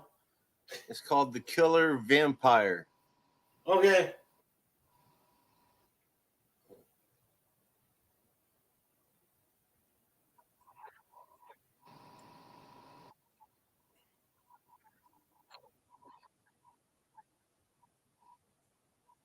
I'm going to send you a penny, too. What's that? I'm going to send you 1 cent. David had become subjected to months of bullying and terrorization, and unfortunately, the situation was only getting worse by the month. All of this would come to a peak in August 2011, when David and 2 of his friends would eventually be ambushed by 3 cold-hearted killers. And one of them looked like something straight out of a horror movie. Hey, Greg. Yeah? Do you have any pictures on your phone of yourself? Yeah. You should make yourself an avatar. Do you know how to do that? No. Okay, you know where it says at the bottom, it says Indian Auditor, and it says Indian Auditor because with the video, then it has your name. Oh, yeah. Yeah, you click at those three dots. Oh, yeah. I know. I don't want to put my... right now. Oh, okay. Yeah, I don't want it right now. Yeah, everybody knows who I am on my in my chat picture. You know, on the top. Okay, buddy. I'm just saying it'd be Yeah, cool I know, if you if you had one. I mean, it doesn't even have to be a picture of you. You could just go on Google and pick up, Oh yeah. find some weird looking picture and just say, hey, yeah. All right. Yeah, honey loves this kind of movie, honey. He said, I love watching the kind of movie stuff. You like these type of movies? Or these shows? Yeah, that's what she said. She like it. Hey, honey, you like it? Okay. But do you like them? Oh yeah, I like it. It doesn't matter. I like anything. Yeah, but you got to play what you. It's not what I like or what anybody else likes. It's your channel. I know. I said I like anything to play. Doesn't matter. Yeah. I'm okay with it. I just don't want you ever to get copyrighted. No, I know. Except porn. Oh hell no. You know. Did you say porn? If you put porn, freaking PDF, we kick my ass. You know. All right, I'll continue. Good morning, good afternoon, or good evening, folks, and welcome back to Coffee. Let me fast forward. I don't like that intro BS. Boston, baked beans, and the Red Sox. These are 3 of the many things that well and truly put Massachusetts on the map. Despite being the 6th smallest state by landmass, it's one of the most densely populated, and there's very good reason for this. The Old Bay State is profoundly important to American history, modern-day America's research economy, and of course, sports. Games aside, the state is also a global leader in biotechnology, engineering, higher education, and finance. cities, making it the third highest state in the nation when looking at income per capita. Now, most of the money can be found in its capital, Boston, or the state's other large cities, including Springfield and Worcester. And this generally means that, when living in Massachusetts, the further east you go, the more expensive the land is. Travel to the western border to a small city named Pittsfield, and one could argue that this place really is the pits. With a median income less than half of the state's average, life here, when compared to the larger cities, contrasts in a less than favourable way. Sadly, more than 10% of the population here is below the poverty line. Though from what I've personally been told, there is still plenty of opportunities to live a happy and peaceful life here. Casting back to the year 2011, it was in the month of August that, much like other cities near the east coast of America, Pittsfield was bracing itself to experience something rather unusual. Tropical cyclone Hurricane Irene was getting ready to batter North America's coastline, bringing winds of up to 120 miles per hour. Now, most of the damage remained in its southern states. However, Massachusetts would still be in for a very bumpy ride. Many stayed in their homes to ride out the storm. And although Hurricane Irene was a cause for concern, thrill-seekers looked forward to it with silent anticipation. And 3 of those who were excited to see the storm were local Pittsfield residents David Glasser, Edward Frampton, and Robert Chadwell. So, while our storm is brewing today, let's talk about our first 3 characters of the story. Located to the northwest of Pittsfield commercial area lies a 4-bedroom, 2-bathroom home on Linden Street. With not much around, the house, which was divided into 2 apartments, was very affordable. And back in the year 2011, one of those apartments was rented out to 2 men named David Glasser and Edward Frampton. David was 44 years old and Edward 58, and the 2 of them were very good friends who had each other's backs. Unfortunately, both men struggled with developmental disorders, but thanks to support from social services and each other, were able to remain mostly independent. David Glasser held no formal qualifications, but financially he got by just fine. He would often go around town in his pickup truck, selling scrap metal, giving people rides for a fee, or selling used items. And he would often sell the scrap metal or used items to Pullman Scrapyard, which could be found across town. David described himself as mentally and physically challenged. To add to this, he also had diabetes, which sometimes gave the false impression that he was drunk. And he had been wrongfully fired from jobs and treated unfairly in the past because of people's misunderstanding of the issue. And to add to the list of all these misfortunes, he was also estranged from his family at a very young age. But David's hardships taught him to be kind to others and to cherish those who had the goodness in their heart to stick around. And in return, everyone who did found a very good friend in David. He was a great drummer who had a diverse and eclectic taste in music, appreciating a variety of genres. On one hand, he loved to play rock. However, on the other, he also played gospel at the local church. Moving over to Edward Frampton, he also suffered from developmental issues, but just like David, found solace in his apartment. The wise man was an advocate for living with disabilities, and often educated social workers in their training, describing the many issues he faced in and throughout his life. Edward enjoyed talking to others and had a fun yet quirky sense of humour, which brought joy to most of the people he encountered. Again, just like David, he too had no family connections. He was dropped off at a special needs facility at the age of 5, and unfortunately stayed there until he was in his 20s. It was during the build-up to Hurricane Irene that both David and Edward shared their plans to watch it with their friend Robert Chadwell, a neighbour who lived across the street from the roommates. Robert was in his 40s and was both a father and an avid outdoorsman, and in his free time loved to go fishing and go camping. Liking their idea, Robert asked them if he could join in on their plans, in which the other 2 gladly agreed. And so all 3 men went out to purchase beers, snacks, and dinner for the weekend ahead. Hurricane Irene was scheduled to pass on Saturday the 27th and Sunday the 28th of August, which was perfect timing for all 3 men, because none of them had plans to work over the weekend.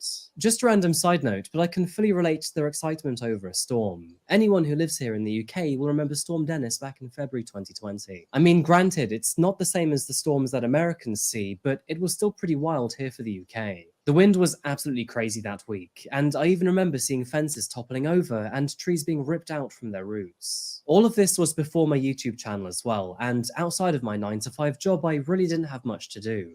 I remember during that storm, I got cozy and played games all weekend. Now, obviously, these storms can be dangerous, and from a boring point of view, they're not good for the economy either.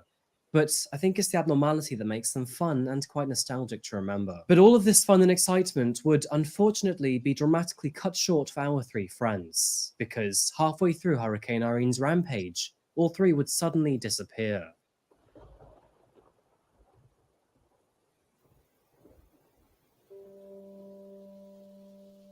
Everything appeared to be fine on the Saturday, and David helped drive a friend across town during the daytime. And during this drive, he seemed relatively happy, though he did express some concern. He was scheduled to testify against a local gang leader in court, and this was due to happen in about 2 weeks' time. After dropping his passenger off, David waved goodbye and returned home. He had made plans to pick him up again on the Monday morning for work, but until then, he was ready to enjoy the storm with friends. At 10:30 p.m. later that Saturday, David's and Edward's neighbor, Lisa, who resided in the other apartment in the building, asked David if he could move his truck off the shared driveway. Her mother was coming to visit, and she wanted to give her a safe spot to park. David gladly agreed. During this conversation, Lisa noted 4 men in the kitchen, though she didn't know who the 4th man was. Heading to bed for the morning ahead, she was awoken several times to the sounds of thumping and banging. She wasn't sure what was going on downstairs, and alongside the disturbances were 2 unfamiliar voices. Saying that, she could also hear David and Edward talking amongst the discourse. And since she trusted both men, she didn't feel it necessary to check in on them. But the very next morning, when she went to ask them to move the truck again, there was no answer at the door. Peering in from the window, their apartment appeared to be empty. And after trying again later that evening, she was once again met with profound silence. The next day didn't bring any good news either. You see, Edward was supposed to meet a social worker the following Monday morning. However, when she came into work the next day, Edward was nowhere to be seen, and she found it rather surprising that he hadn't left any voicemail either. After failing to reach him by phone, she headed over to the property, and although the TV was on and the truck was parked around the side, no one answered the door and nobody appeared to be home. After poking around outside, she realized that the front door was unlocked, and so, after giving it careful thought, she walked inside to see if anything was amiss. Nothing appeared to be out of the ordinary, but Edward's pillbox for both Monday and Sunday hadn't been touched. And to add to this, his cat, who he loved dearly, hadn't been fed for at least a whole day. Something was very abnormal about the situation, and after checking all hospitals in the local area and not receiving any good results, she decided to file a missing persons report on Tuesday for both David and Edward. On Wednesday, August 31st, 2011, officers from the Massachusetts State Police and the Pittsfield Police Department entered the house in search for any evidence or clues in connection with the 3 missing men. In addition to this, they also canvassed the local neighborhood, hoping that someone may have a clue to go on. Not too long after this, several concerning reports started to roll in. Multiple bystanders noticed 2 men throwing several items into the local river. These items included some white socks, a few empty Price Chopper bags, an empty shoebox, and a pair of shoes. Now, following the storm, the river was overflowing and particularly fast. And while one of the bystanders saw the men throwing these items into the river, one of the men said, "The river should carry these things pretty far. They will be hard to find." After overhearing this conversation, these people reported what they'd witnessed to the police. However, at the time, who these men were, nobody was sure. Okay, so we're getting to the complicated part of this case. So what I'm going to try to do is explain this to you in the most simple and accurate way. So I want you to focus on David Glasser, as unfortunately, he's the common denominator between all characters in this story. It turns out that at the time of his disappearance, David was gravely concerned for his safety for several weeks already. And you may have already picked up on the hint I left earlier on in the story. Just 2 weeks after his disappearance, David was scheduled to testify against a man named Adam Hall, a local gang leader he had several years of bad history with. So, to begin with, who exactly is Adam Hall? Well, quite frankly, a venomous snake is the most adequate description. Starting with the basics, Adam was a high-ranking member of the local Hells Angels gang, and while that certainly does not make him a bad person, the way he conducted his business does. Scaling back to the year 1997, he was convicted of assault and battery with a dangerous weapon. But after this, and outside of a few motor vehicle offences, he remained off the radar until the year 2009. He used his status to bribe, bully, and bullshit his way through a variety of situations. He was a man who threatened and even physically assaulted those who stood in his way, and sadly, this included David Glasser.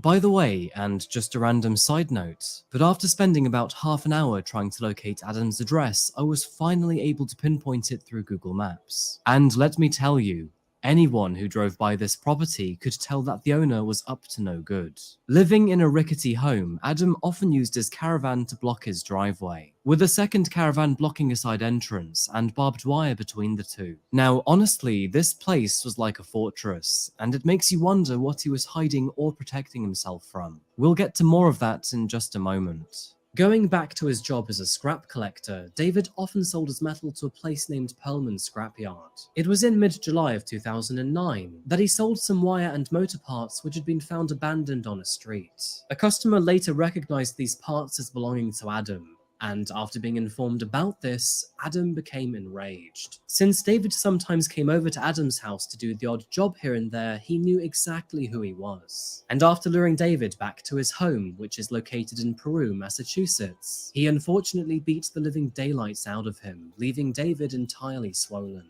Following the assault, Adam demanded that David gave him his pickup truck for free as a token of punishment. And furthermore, if he told the police about any of this, he promised he would murder him. The entire situation was traumatic for David, and he never intended to steal from Adam. He likely never did, but Adam didn't care. Following some persuasion from his social worker and several friends, David eventually went to the police, and in return, authorities would visit Adam at his home. And after arriving at his house, the authorities charged Adam with intimidation, kidnapping, assault, and after finding a huge amount of cocaine, possession too. Now, obviously, these charges were not good for Adam or his reputation. Not that this mattered in the beginning, as he remained behind bars. But on September 30th, 2009, around 10 weeks after being arrested, he was released on a $50,000 bond. I wonder where he got that money from. Adam's trial was scheduled to commence sometime in the future, with David Glasser expected to take the stand and testify against him. But Adam was not willing to let this happen, and so he began to scheme a way to discredit David, ranging from framing David for stealing the scrap metal right through to framing him for sexual assault. He eventually settled on allegations of kidnap.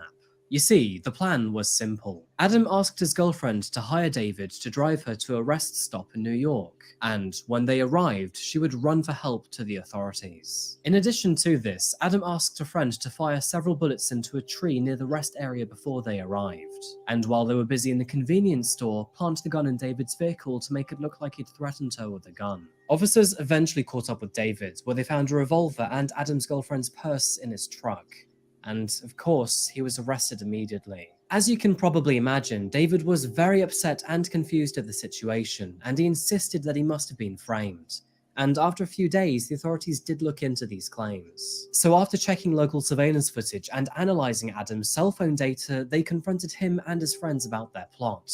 And that's when the scheme started to unravel. Adam was once again arrested by the authorities, and if he wanted bond this time, he would have to cough up $250,000. In one of the more unbelievably ridiculous parts of this story, Adam was terrified that these new charges would ruin his reputation, and so he requested a special meeting with the FBI to strike up a deal. During this meeting, he offered to become an informant against the Hells Angels and his local drug gang, and in exchange he would get leniency for his sentencing. But spoiler alert, the FBI were not too keen on hiring a rat, and his offer was ultimately rejected.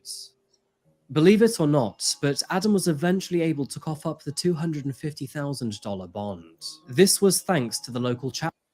For the visionaries, for the trailblazers, for the last to leave, and the first to think ahead, there is a chapter of the Hells Angels posting their entire clubhouse in surety. Now, I find this incredibly ironic. One moment, he's planning to take them down by ratting on them to the FBI, and the next, he's being rescued by them. Honestly, this man has one of the weakest sense of morality and loyalty that I've ever read about. So, when David suddenly disappeared 5 months later, and only 2 weeks before he was scheduled to testify against Adam, detectives were gravely concerned when reports came in of a man throwing clothes into a river. A man who also seemed to fit Adam's physical description. And tragically, they had every reason to be concerned, because 2 weeks later, a hauntingly grisly scene would be unearthed. Located 13 miles southeast of Pittsfield lies a small town named Beckett. One of the residents, named Cole, who lived on Woodmere Road, was having some heavy landscaping work conducted in his garden. In fact, this satellite image on Google Maps highlights how much was going on there. Now, Cole had hired several people to do the work for him, which included a man named David Casey. David Casey, who I will only call as Casey from now on, was responsible for rough grading and removal of tree stumps. It was on Monday, the 29th of August, that Cole travelled to work at 5 AM, before returning home at around 5 PM that evening. Upon his return, he noticed some muddy tracks going out into the dense woodland. And so, out of curiosity, Cole asked Casey, "Looks like the excavator was moved. Did you move it?" Casey shook his head and said no, kicking some rocks as he put his head down. A few days later, while visiting his family in Florida, Cole received a phone call from the police. It was a bit of a strange request, but they asked him if they could search his property. Now, Cole had nothing to hide, so he gladly agreed. But only when he returned home the next day did he realize the gravity of the situation. Dozens upon dozens of officers were scattered across his garden, and police tapes surrounded the entire area. And in the heart of it all were several marked excavators. About 20 feet or 6 meters deep, they had shockingly found a mass burial site, and within it were the bodies of David Glasser, Edward Frampton, and Robert Chadwell. More than a dozen bags containing their body parts were found, one of which contained all 3 of their heads. The clothing found contained holes and tears consistent with those made by knives and bullets, and, as you can expect, this matched those found on the bodies. Casey, who was the man working on Cole's property, had turned himself in to police a couple days prior. He confessed that, while being threatened with his life, he helped 3 men conceal their bodies. And of course, one of those 3 men was Adam Hall. By September 12, 2011, all 3 were arrested on 3 counts of murder, kidnapping, and witness intimidation. And to add to this, David Casey was also arrested on 3 counts of accessory after the fact to murder and kidnapping. This is probably the right time to introduce you to the main man this video is titled after. Not the most upsetting part of the story, but certainly the most disturbing. And his name is Caius Veovis. So, where do I begin with Caius? Born in the year 1980, Caius was 31 years old at the time of the murders. And it's probably no surprise, but the name Caius Veovis is not actually his given birth name. Legally changed in the year 2008, his original name was Roy Gutfinski. And to be honest with you, I can kind of see why he wanted to change his name. No offense to the other Gutfinskis out there. But why a name like Caius Veovis? Well, Veovis is an ancient Roman god, and apparently the name Caius comes from Gaius, a Roman emperor. Now, there are several ways you can pronounce his name. For example, Caius can also be pronounced as Caius, but it seems that most of the courtroom footage pronounces it as Caius, which of course doesn't sound similar to the Roman Emperor Gaius. Anyway, this was not Caius's first stint in the spotlight. Back in the year 1999, Caius made headlines after he and his former girlfriend were arrested over charges of assault.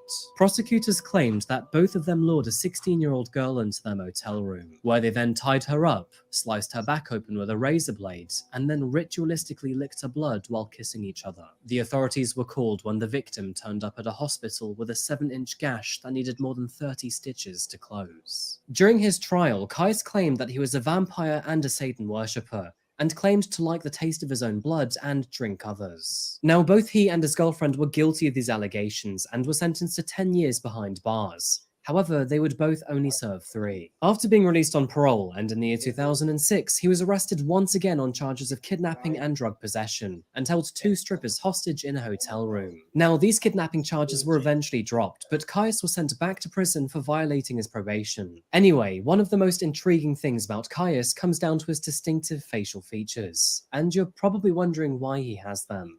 Amongst other unusual characters tattooed on his face, the number 666 rests between several subdermal implants on his forehead. Now, of course, this is referred to as the number of the devil, and his implants are there to resemble horns. He also has 2 piercings on the bridge of his nose, and a further stretched piercing through his nasal septum. His ears are surgically altered to make them appear elf-like, and his cheeks and neck have been burned to create patterns in the skin, a procedure that is known and called scarification. Caius would also intimidate people over the scars on his arms too. Whenever he caught people looking at them, he would say, See these scars? Now imagine what I can do to somebody else. After his arrest, authorities turned to the homes of all 3 suspects to see what they could find.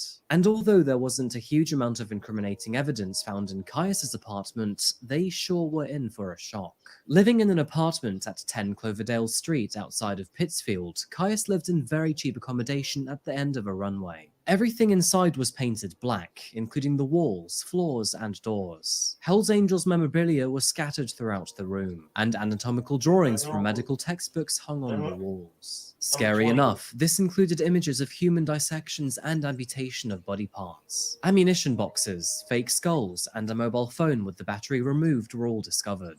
Detectives also found a machete, a cleaver, a sickle, various army knives, a pack of black and mild cigars, and 2 baseball bats with spikes driven through them. Excluding the baseball bat, most of these items were consistent with the types of tools used against David, Edward, and Robert. Almost in a trophy-like manner, but inside of a separate metal box, they found a newspaper article dated from September the 6th, which described the disappearance of all 3 men. In addition to this, they also found another article from September the 8th, describing the ongoing search for them. Now, it is worth mentioning our third and, relatively speaking, most mundane accomplice in this case. Living 20 miles from Pittsfield in Hold on a sec, bud.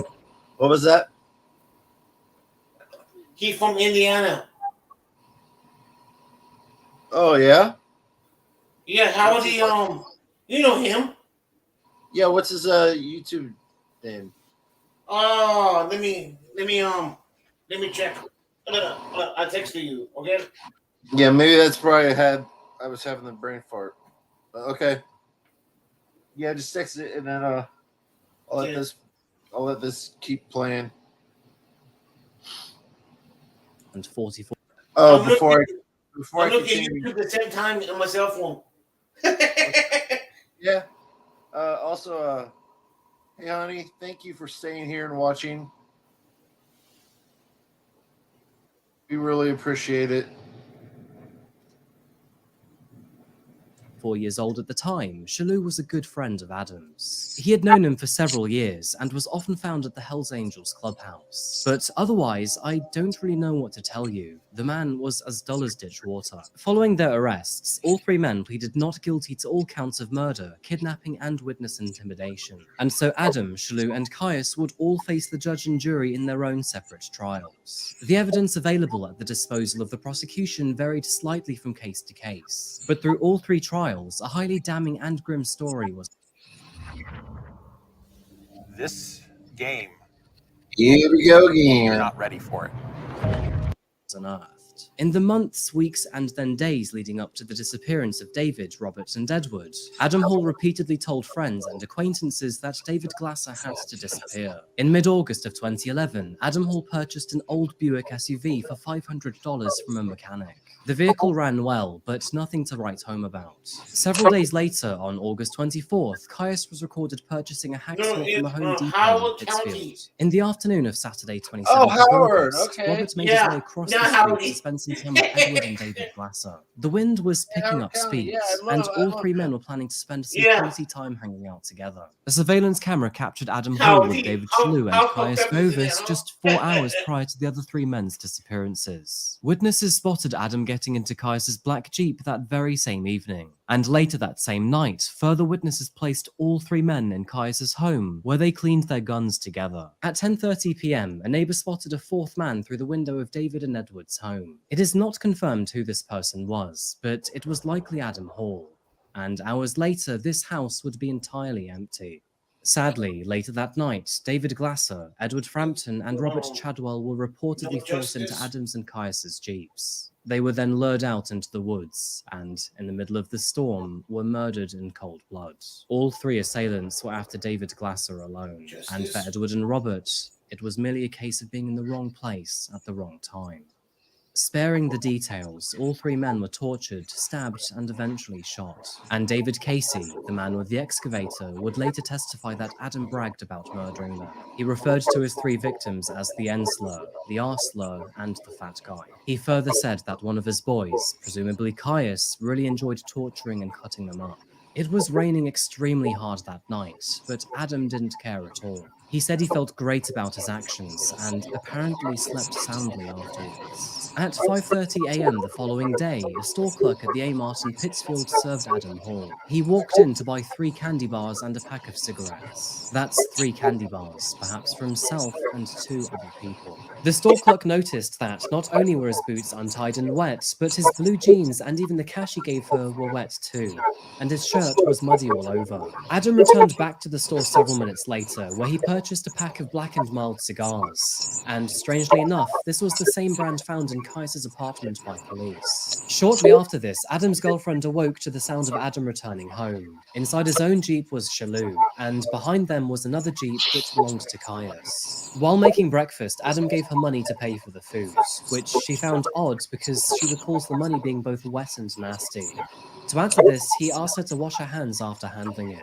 Now, there is no doubt that Shalou, Caius, and Adam were all together that morning, as several witnesses had seen them, and they all appeared to be sodden, filthy, and exhausted. The very next day, Adam Hall pressured David Casey into helping him hide the bodies, and he threatened that, if he didn't do it, he would murder him and his family. After confirming that the property owner was not his home, Casey drove the excavator to a clearing in the wooded area and dug a hole about 4 feet deep, 4 feet wide and 8 feet long. Adam drove his Buick behind and dumped the remains of David, Edward, and Robert into the hole, in which Casey then recovered with dirt and large rocks. He then returned the excavator to its previous spot, but Adam came back to threaten him one more time. He ordered Casey to keep his mouth shut, and further said that he can make things happen even if he was in jail. The next day, Adam and Shalou brought the Buick to a salvage yard in Lanesborough. They sold the car for scrap and ordered it to be put in the crusher, which the mechanic found quite strange. They then went to buy new boots and clothes, and late that evening, both men were seen laughing and grinning at the clubhouse. The two were clearly very drunk, and statements overheard by the others included, "No, no, don't do it. You should have seen the look on his face," and "the poor bastard had to watch." It was 2 days later that random witnesses noticed both Adam and Shalou throwing boxes of items into the river. The contents of these boxes included white socks, a few empty price chopper bags, an empty shoebox, and a pair of shoes. Authorities would later find one of the shoe boxes downstream, and, not so coincidentally, it matched the same pair of shoes purchased just a few days prior. Autopsy reports following the discovery of David, Edward, and Robert concluded that all 3 had died terrible deaths. The details are long and stomach-churning, so I won't go into unnecessary detail, but to put it short, all 3 men had been completely dismembered. Now, the trials for Shalou, Adam, and Caius were a total slam dunk.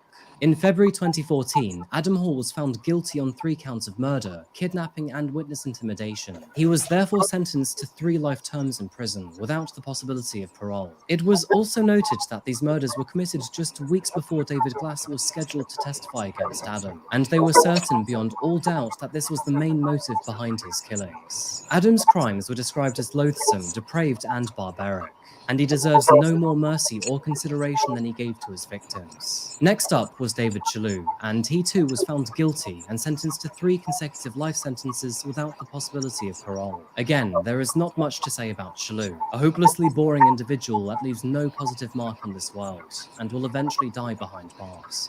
Caius would be the 3rd man to stand trial, and the legal proceedings of this case were both interesting and turbulent to say the least. He was eventually found guilty on all 3 counts of murder, and as soon as the jury read out their verdict, Caius screamed and shouted to say, "I will see you all in hell." Yeah, I'll see you all in hell too. You remember that. Every one of you, I'll see you in hell. After 6 days of deliberation, Caius was found guilty on all 3 counts of murder and kidnapping, and was therefore sentenced to 3 life sentences behind bars, without the possibility of parole. However, he and his defense team were very upset with the verdict, and they strongly argued that the prosecution's case against him was not strong enough. They claimed there was no DNA or murder weapon able to tie Caius to the crime, and although there were several witnesses before and after their deaths, there was a clear lack of physical evidence. They further claimed that the circumstantial evidence was just that, circumstantial, and there ought to be no unreasonable influence on the circumstantial evidence. Caius also claimed that the dissection illustrations in his apartment should not have been used in his trial, and his looks heavily biased the judge and jury against him. To be honest with you, I can see this being a problem here, as we do like to judge at a superficial level. After all, it's part of our nature to do this. However, do I personally think Caius is innocent? Well, looking at all the peripheral evidence available, not at all. Anyway, here's a spectacular video of him throwing a tantrum in court. When I was first arrested, the police made it clear to me that they did not actually believe I had anything to do with the disappearance and the murder of these men. That they did believe I possessed some knowledge that would greatly assist in their investigation. I've been in isolation for 3 years now. I refuse to talk to the cops. I've turned down all numerous videos offered me from the beginning. One month before we got out of the game, we engaged a small attorney, Gavin Reardon, and told him he knew I did not kill these men. He offered me conspiracy after the fact, 7 years. I told my lawyer what I've told you and others many times before. My hand was not Emma, stop it. I spent the rest of my life in prison and be able to face myself in the mirror at the end of the day to make that kind of deal. Now, here we are today, he's asking 3 consecutive life sentences and no parole. Let me make this clear one more time before I sit down. My hand was not in this, right? The hand wasn't in this. But if anybody thinks I'm going to hang my head today and beg for mercy, the justice deluded in their thinking is that jury of my peers who have victim of this. So, Your Honor, take your understanding and do from the beginning. Justice was not served. I'm an innocent man. You condemn an innocent man, and I will appeal it. Getting towards the end of this story, but there aren't too many side notes to this case. Despite it being horrendously complex to explain, the actual process of this case was very cut and dry. Same here, It is man. worth mentioning that David Casey, who helped hide the bodies, pleaded guilty to accessory after the fact of murder. Casey was sentenced to state prison for 30 months, but since he'd already served that time before his release, he was let go immediately. The details behind the lives of our 3 victims is what upsets me the most about this case. Robert's and Edward's lives were cut short, all for the sole reason of being in the wrong place at the wrong time, and they suffered a cruel and heartless end, all for absolutely nothing. This was the same for David Glasser, but arguably much worse. In the weeks leading up to his death, friends had noticed that he was becoming very scared and frantically paranoid over testifying against Adam. One of his friends recalls, "I could see him not being able to sit down. He'd pace instead. You could see the fear written across his face. He was openly, admittedly terrified of Adam." Friends and acquaintances claim that both the authorities and prosecutors ignored his pleas for protection as a witness. He knew that Adam would come for him, and openly shared these concerns with his lawyer. Now, this wasn't a case of punishment, retribution, or even tit for tat. David Glasser had never wronged Adam Hall. He was just a scrap collector in the local area, and this entire story developed from some false information given to Adam. The story should have ended there, but sadly, Adam Hall is a stone-cold, impulsive, low-life monster. He chose to believe this information blindly, neglecting to actually heed the truth. And furthermore, he reacted in the most barbaric of ways. He senselessly beat David, threatened him, framed him, terrorized him for the last 3 years of his life, and then, finally, murdered him and his 2 friends. It is absolutely wild when you think about it. A false identification of scrap parts led to the lives of 3 men being lost and a further 4 in prison. David Glasser was a well-loved man who was very popular in Pittsfield. He had a good and compassionate heart and was reliable at getting odd jobs done. And despite rarely having any money, he often made the effort to buy gifts for his friends and their children. In the year 2005, he sent a letter to an editor working for the local newspaper in an effort to spark an awareness of how we treat each other. In his first sentence, David said he was mentally and physically challenged, but his main point was to bring an awareness of how we treat one another. His physician of 20 years called him kind and generous, humble and courageous, and said he was a man who overcame many challenges and special hardships to stand tall among us. And Edward was equally likable and noble. He was someone who liked to take care of others, and his death left a very personal loss for all of those who loved him. Many were touched by his love and his humor, but on a much larger educational scale, his death also leaves a gap in the understanding of the early disability world. Robert Chadwell was another man who was unable to know that he was in the wrong place at the wrong time. He is described as a happy-go-lucky man who was also well-known and well-liked, and sadly, he now leaves a child behind. To be honest with you, I can't even believe this case happened, and the consequences behind just stealing some scrap motorbike parts was astounding. At the end of the day, all 3 men were planning to enjoy a storm together, and how this weekend full of fun and excitement can turn into one so grisly is absolutely devastating. Anyway, folks, I'm going to wrap this case up here, so thank you so much for watching another video today by Coffee House Crime. If you found this case interesting or insightful, then please remember to like the video and subscribe if you haven't yet. So, what do you think about this case? Do you think Caius Phoebus is guilty of these murders? Or do you think the evidence is too circumstantial to convict him? Anyway, thank you. Okay. I have another one. Okay.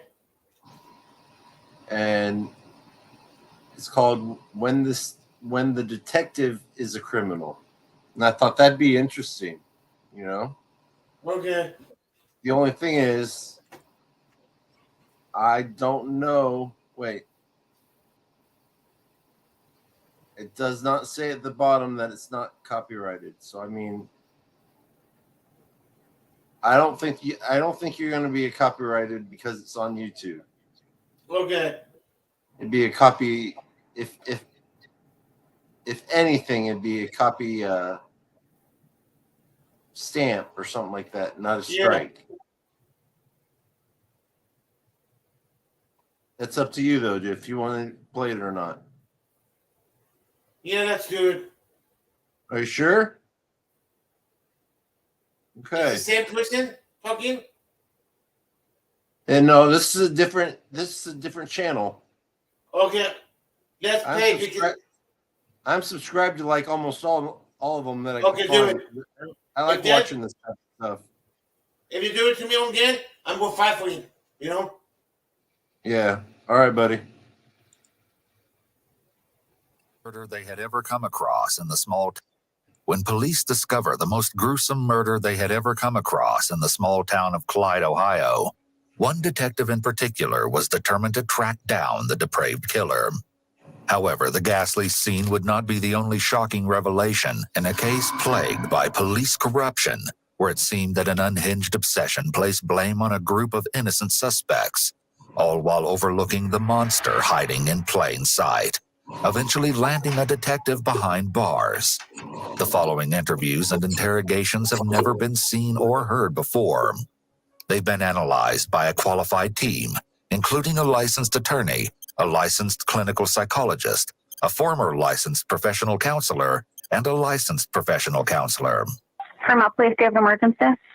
Hi, I'll be over there in about 10 minutes to give you information about the woman that was murdered over there in Clyde. Heather Bogle was a devoted young mother working a graveyard shift at the local Whirlpool factory to support her 5-year-old daughter. It was a means to an end, as she was also pursuing a career in nursing in order to better support herself and her little girl. On April 9th, 2015, surveillance footage captured Heather leaving the Clyde facility at 6:17 a.m. No one could have ever imagined that this would be the last time Heather would be seen alive. The crime itself was unthinkable, but even more mind-blowing was the tangled web of deception that would be unraveled during the course of the investigation. It was the type of case where nothing was as it appeared to be. Heather had a history of depression. Just 2 years prior, she'd allegedly attempted to take her own life and was prescribed the drug lamotrigine. Knowing this, after she went missing, her mother feared that another attempt may have been made, and a frantic search quickly ensued. It would only be one day before Heather's loved one's worst fears were confirmed. On April 10th, police located Heather's vehicle outside the Somerton Apartments on Hickory Street in Clyde, Ohio, prompting officers to believe that she might have been inside of the complex. However, they quickly learned that this was sadly not the case. They never anticipated that while searching Heather's car, they would open the trunk to find the missing woman's lifeless body resting inside. Authorities were barely able to stomach the horrendous wounds that Heather had endured, including various bruises and marks among her legs, arms, and face, indicating that someone had mercilessly beaten her. Not only this, but shockingly, her hair had been cut off at the scalp, and her fingernails were shaven all the way down to the cuticles. She had marks around her wrists and ankles, signifying that she'd been bound and tied. Ultimately, her cause of death was determined to be 2 gunshots to her back, which punctured vital organs in her chest. Defensive wounds found on Heather's hands told investigators that, despite the horrific attack, she fought for every last second of her life. Along with this, it was determined that her Galaxy Samsung cell phone, purse, a set of keys, and Whirlpool work shirt were all missing. The police, too stunned to comprehend the horrific sight before them, were now on a manhunt for the mysterious killer. But, unbeknownst to them, their window of time was closing by the second. Still, they had a lead. Heather had been facing a rather tumultuous season in her life. She was in the middle of a devastating breakup with an ex-girlfriend, Carmela Badillo, and the relationship hadn't necessarily ended on good terms. Both of the women had met during their time at Whirlpool, and they officially began dating in 2014. Throughout the romance, the couple would often fight over various subjects, but at the forefront were Heather's supposed allegations of infidelity against Carmela. It wasn't long before their issues would create a permanent rift between the two, and the year-long relationship would come to an end just 3 days before Heather's disappearance. In texts recovered through Heather's phone company on April 8th, the fury between the two was clear. In one message, Carmela stated, "Last night wasn't something small, Heather. I have to make appointments with a cardiologist and was doing various tests all night. I thank God for my mom being there. She's the only one who will ever have my back and care about me. I would have never not been by your side. I don't ever in this lifetime want to speak to you again. Goodbye." Apparently, Carmela had faced an unexpected illness the previous night and requested that Heather come to her aid, even though they'd been broken up. But seeing as she had a shift to attend, Heather was unable to make it. In response, Heather wrote, "I had your back. I couldn't lose my job. I'm already so far behind in bills, it's ridiculous. And I have nobody to help me out or even be here for me. And you kept pushing away. I wanted to be there for you. I honestly did and still do. But I understand I cannot know what is going on if you do not talk to me. But please do continue to take everything out on me." Following the breakup, Heather also texted her friend Jerry Avalos on April 8th, saying, "I deactivated Facebook and all other social media. Literally never talked to my friends, couldn't even have a friend. She wouldn't allow it." It's a clear red flag when a partner tries to control who the other person can talk to or be friends with. It's important to remember that Heather was upset about the breakup when she sent this message, and it's possible that Carmela has a very different viewpoint on their relationship. When officers recovered Heather's body, they also discovered a shocking handwritten letter in the vehicle. It was one of passion and rage, each sentence more intense than the last. Unfortunately, it's unknown what was written, but every single word had been directed at Heather, almost as if they wanted to hurt her. To no surprise, the penman had been none other than her scorned ex-girlfriend.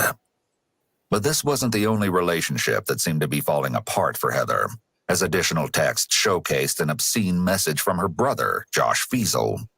Heather had recently failed one of her nursing exams, and Josh added to the upsetting occasion. He wrote, "Too stupid to pass the LPN exam," and called her a demeaning name. He also texted, "Low expectations of yourself, typical trash like your mom and dad."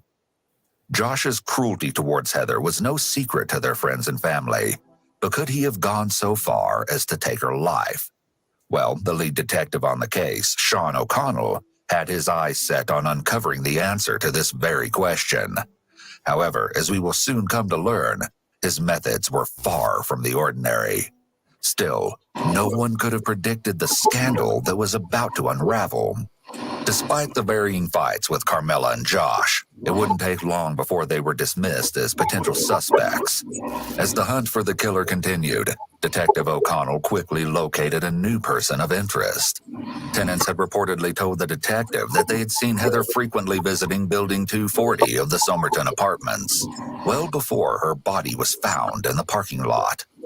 It was believed that she would allegedly purchase marijuana from an unknown resident of the complex.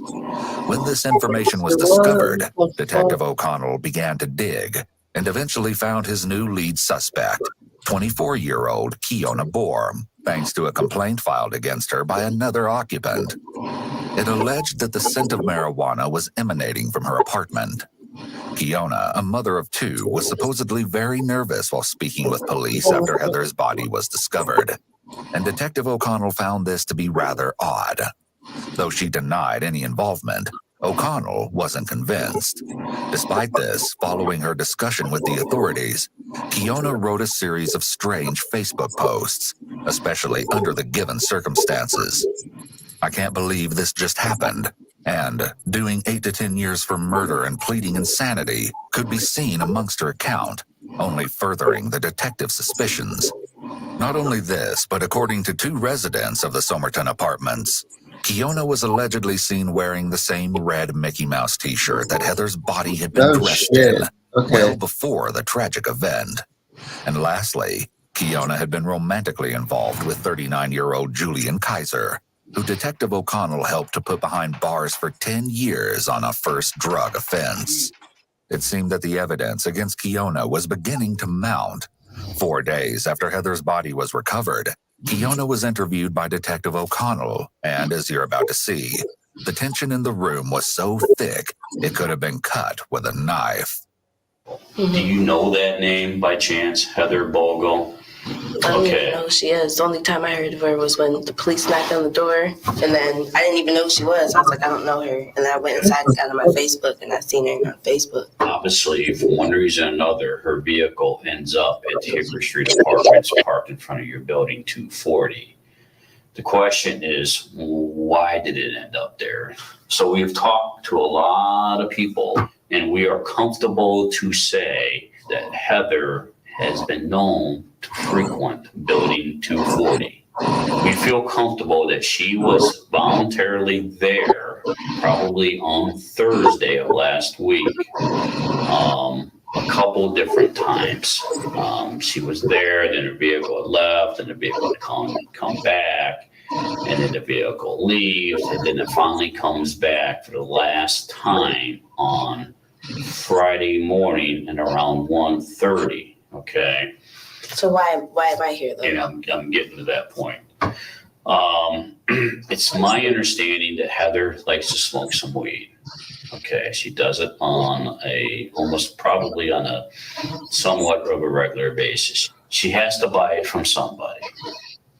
We know that we've had complaints on your particular apartment in reference to the odor of marijuana coming from it from one time or another that led to the police knocking on the door and trying to figure out. Police have never came to my door. If the police came to my door, they better have a report. The police never knocked on my door. There is a police report. They talked to me. There's a police report on March 18th. Without going back and looking at their police report, I'm not going to say that they talked to you or not, but I know there is a police report.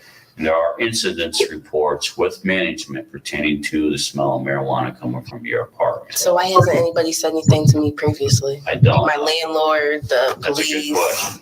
That's real sketchy because yesterday a white man came up to me and asked me, were you the one that they had got in trouble for smoking weed? It was smelling like weed in the hallway. And I said, no, that wasn't me. I don't even smoke weed. And he said, well, I do every now and then, whoop, whoop, trying to get me to say something. So it was probably him that tried to call y'all. This is so possible. I mean, this is crazy. Like, y'all just raided my house. I work at a nursing home. I'm a single mom with 2 kids. Like, this is crazy. I understand. Kiona comes across as quite self-assured. When someone is telling the truth, they may appear more confident because they know the facts are on their side. The detective should have built some kind of relationship with her prior to starting into questions about Heather. Essentially, what he has done here is without any evidence whatsoever, he has launched into an interrogation rather than conduct an actual interview first. It's my understanding, and another thing that kind of supports what we're looking at is the idea that you are or have dated a guy from Mississippi that used to work at Whirlpool, correct? Who said that? Well, I never dated anybody. Just because I talked to somebody, like. All right. So you talked to somebody. They're not even here. They've been left months and months and months ago. So. Okay, what's months and months and months ago? Like months ago when they went home, we was never dating. Who's the 2 guys that keep coming and going out of your apartment? It doesn't matter. It doesn't matter. How does it matter? My personal business, I don't know this Personal girl. business is not becoming our business. Okay, so who I sleep with is y'all business. Like, I mean, that's what I do. That's all I'm doing. So that doesn't have anything to do with this. That's what I'm saying. These are the questions that we're going to ask, and these are the questions we're asking. Okay, well, I mean, if I need a lawyer, I can get a lawyer, but I don't. I mean, I'm just saying. You're not charged with anything. We're investigating a homicide. If we can tie your apartment into a homicide You investigation, can't tie my apartment. You can. All right, I'm gonna pause this for a second. We can go back to it. I'm gonna do this for Hey Honey. Oh, I didn't see that video already. Indiana? A missing woman's body was the one being stored in a camel freezer. Police have just confirmed that it was Shannon Graves. She hadn't been seen for several months. First News anchor Stan Boney is live outside of the Youngstown Police Department right now with more information. Well, hi there, Dave. I'm standing tonight just outside of the Youngstown Police Department in downtown Youngstown, where in the past hour, the police department has confirmed the identity of the woman found Saturday in a freezer in Camel. Her name is Shannon Graves. She is 28 years old. Her family first notified her to be missing in mid-February. For a while, she was actually on the Ohio Attorney General's missing persons list. The confirmation of the identity of Shannon Graves was made this afternoon after an autopsy done by the Cuyahoga County Coroner's Office. Now, the two people in connection with this crime are Arturo Novoa and Katrina Layton. We have pictures of them, videotape of them yesterday in Youngstown Municipal only 2 minutes Court. long. Now, keep in mind, these two have only been charged with abuse of a corpse. They have yet to be charged with. Oh, but you said that she's seen this? No, that video we seen. She saw the first one with the detective? She already saw the detective one? Yes. Okay. Yeah, I can't find anything else except about the one in Ohio. That's the only thing I could find. You have to wait for maybe a while until Girl found in freezer in Youngstown. Maybe if I probably have to put go like typing YouTube probably. 10 minutes from you? Wow. Maybe if I put Youngstown Campbell.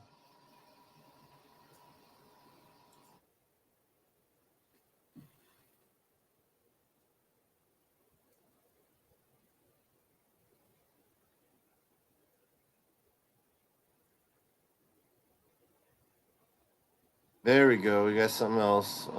That's only 28 seconds long. Couple pleas not guilty, of course. They always fucking do that. Excuse my language. Yeah, I know. Cops that doesn't corrupt. Yeah, let's try this one. Let me check something out first, though, before we play it. You're in a hurry.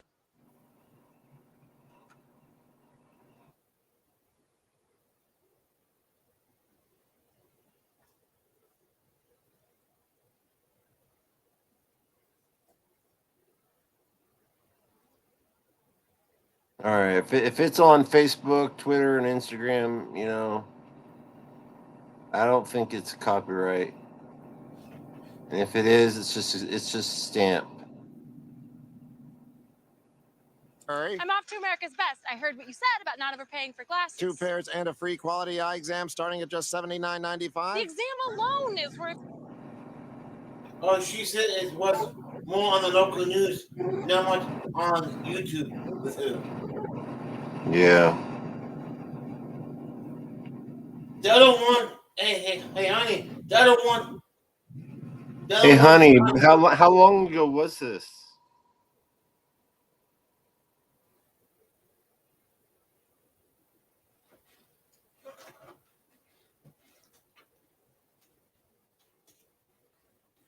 He had some food in there he did not want to spoil.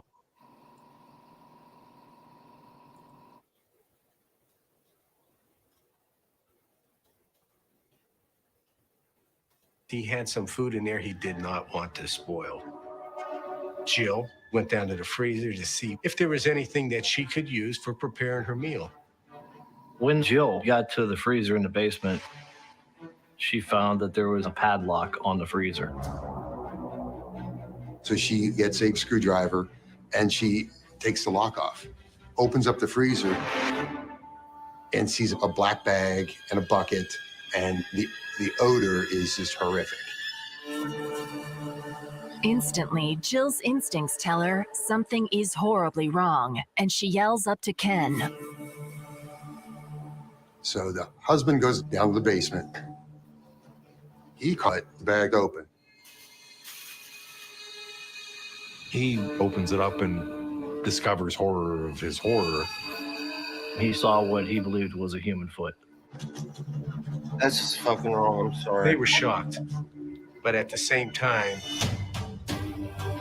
we thought, how could they have let this happen? I was losing my mind. Too much Something needs fucking to evil in happen. this world. Shannon had to be out there. She said it was 4 years ago. So I heard you. spoke with a medium, and she mentioned something about a bridge. Too much evil in this world. My friend and I, Yeah, I know. we decided to go drive around and check out the bridges. We're driving around searching for Shannon, and there was one bridge we kept going back to, and we just felt something. We were drawn there. And I pull under the bridge, and I stopped the car, and I looked, and I gasped. I said, oh my gosh. Debbie called me to tell me that she found something that she believed was connected to Shannon. We found a saw there. We found blades there. We found a pink sock. We found rope. Maybe she was tied. And I made a cursory search of the area and collected all the loose items. We started thinking maybe Shannon was close by.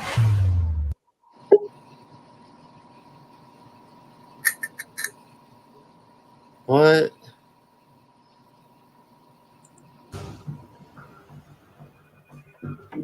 Steve came forward to tell us that a couple of friends came to see them and asked to have a bonfire at the Behringer's residence, but it was on a rainy night. And he said, we're not cooking hot dogs or marshmallows, we're throwing things from a garbage bag into the fire. At this point, I suspect they were doing something bad. Okay, so every little detail matters. We learned on March 1st, 2017, these people drove to the Moline Avenue apartment where Shannon's belongings were, packed her belongings up in garbage bags, and then took the belongings. I'm gonna pause this for a second. Hey, honey, I want you to Jake Snake was here.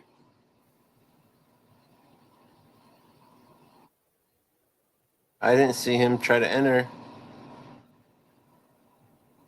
I saw the private chat, but anyways, I want Hey Honey's opinion right up here at shit. I don't even know if you can see it on the mouse. At the very top right. Which one do you like better? Do you like the one he has up there, or do you like this one?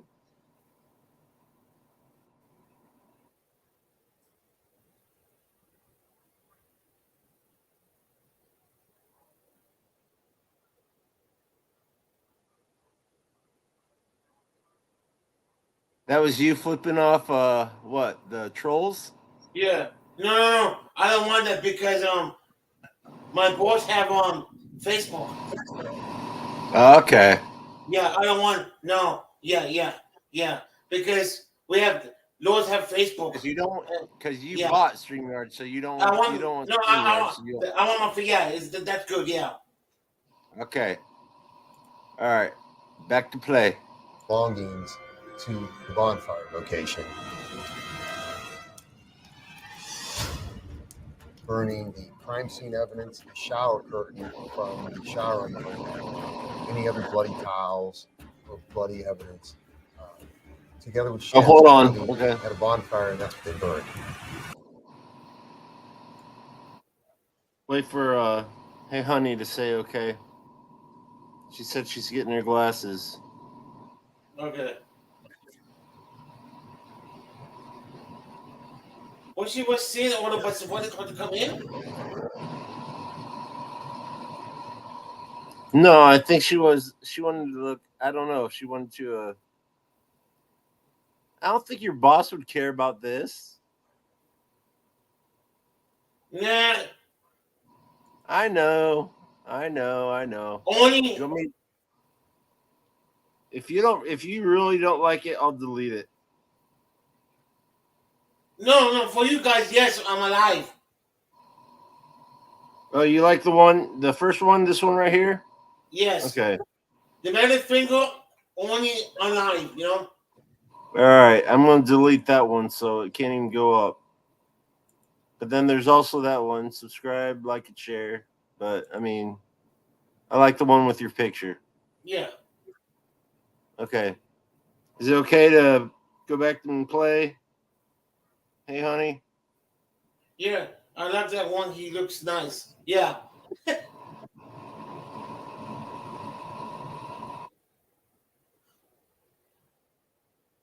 Waiting for her to say okay. All right, cool. Included in that debris was a bracelet with Shannon's name.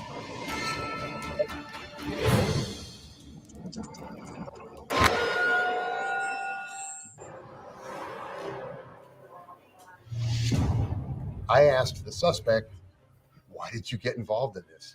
His response was, "A friend of mine needed help, so I went to help." His friend told him, "Pick up that bag." This person walks over, picks up the bag, pulls the bag, and he sees feet. Removes the other bag, and he sees Shannon Graves. What the fuck? And she's in the bag on the floor. And then he says, once he had me move the bag, and I see that it's Shannon Graves' body, and when I found out what it was, by that time he included me in it.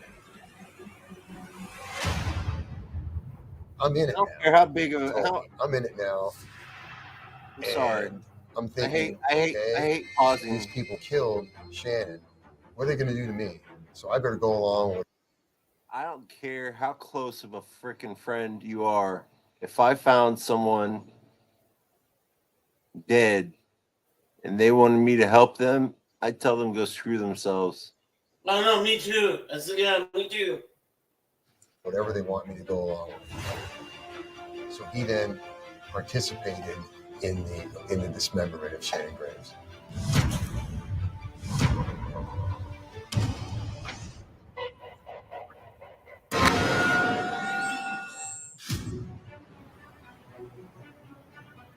This case shocked the conscience of the community. In 30 years, it is probably the worst that I've seen.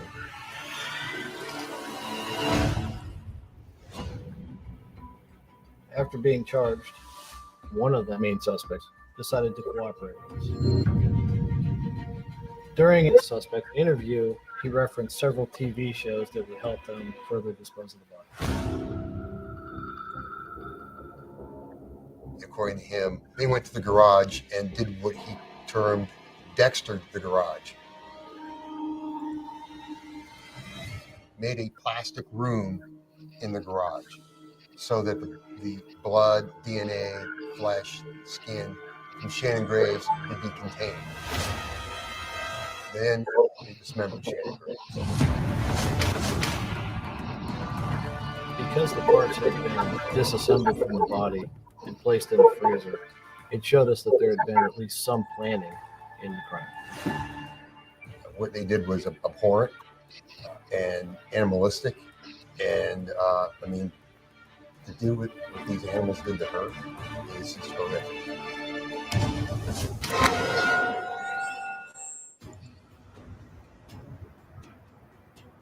During the investigation, we were looking at several people who were closest to Shannon to find out if there were any strange activities in their lives.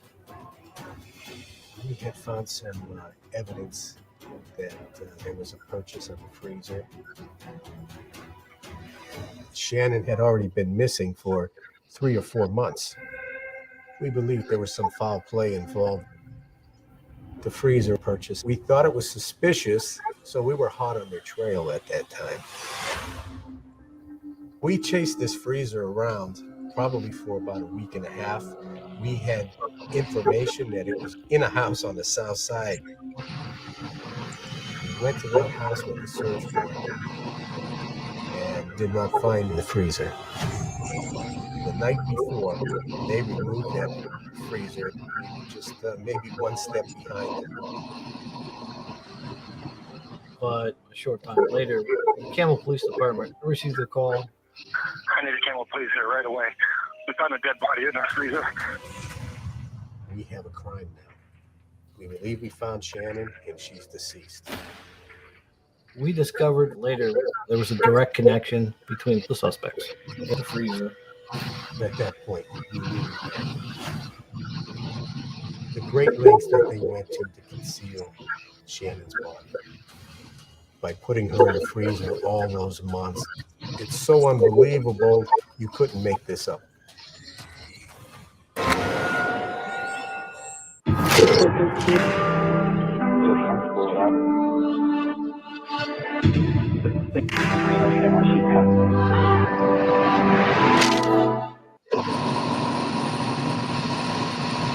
Oh.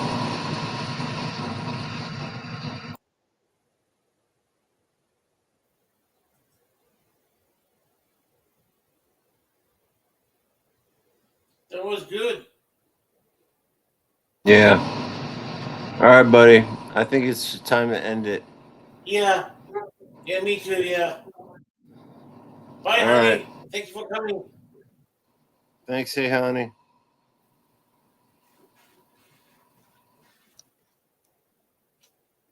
All right. You have a good night. Okay. You Talk too. to you later, Greg. Okay. All right, bye. Bye.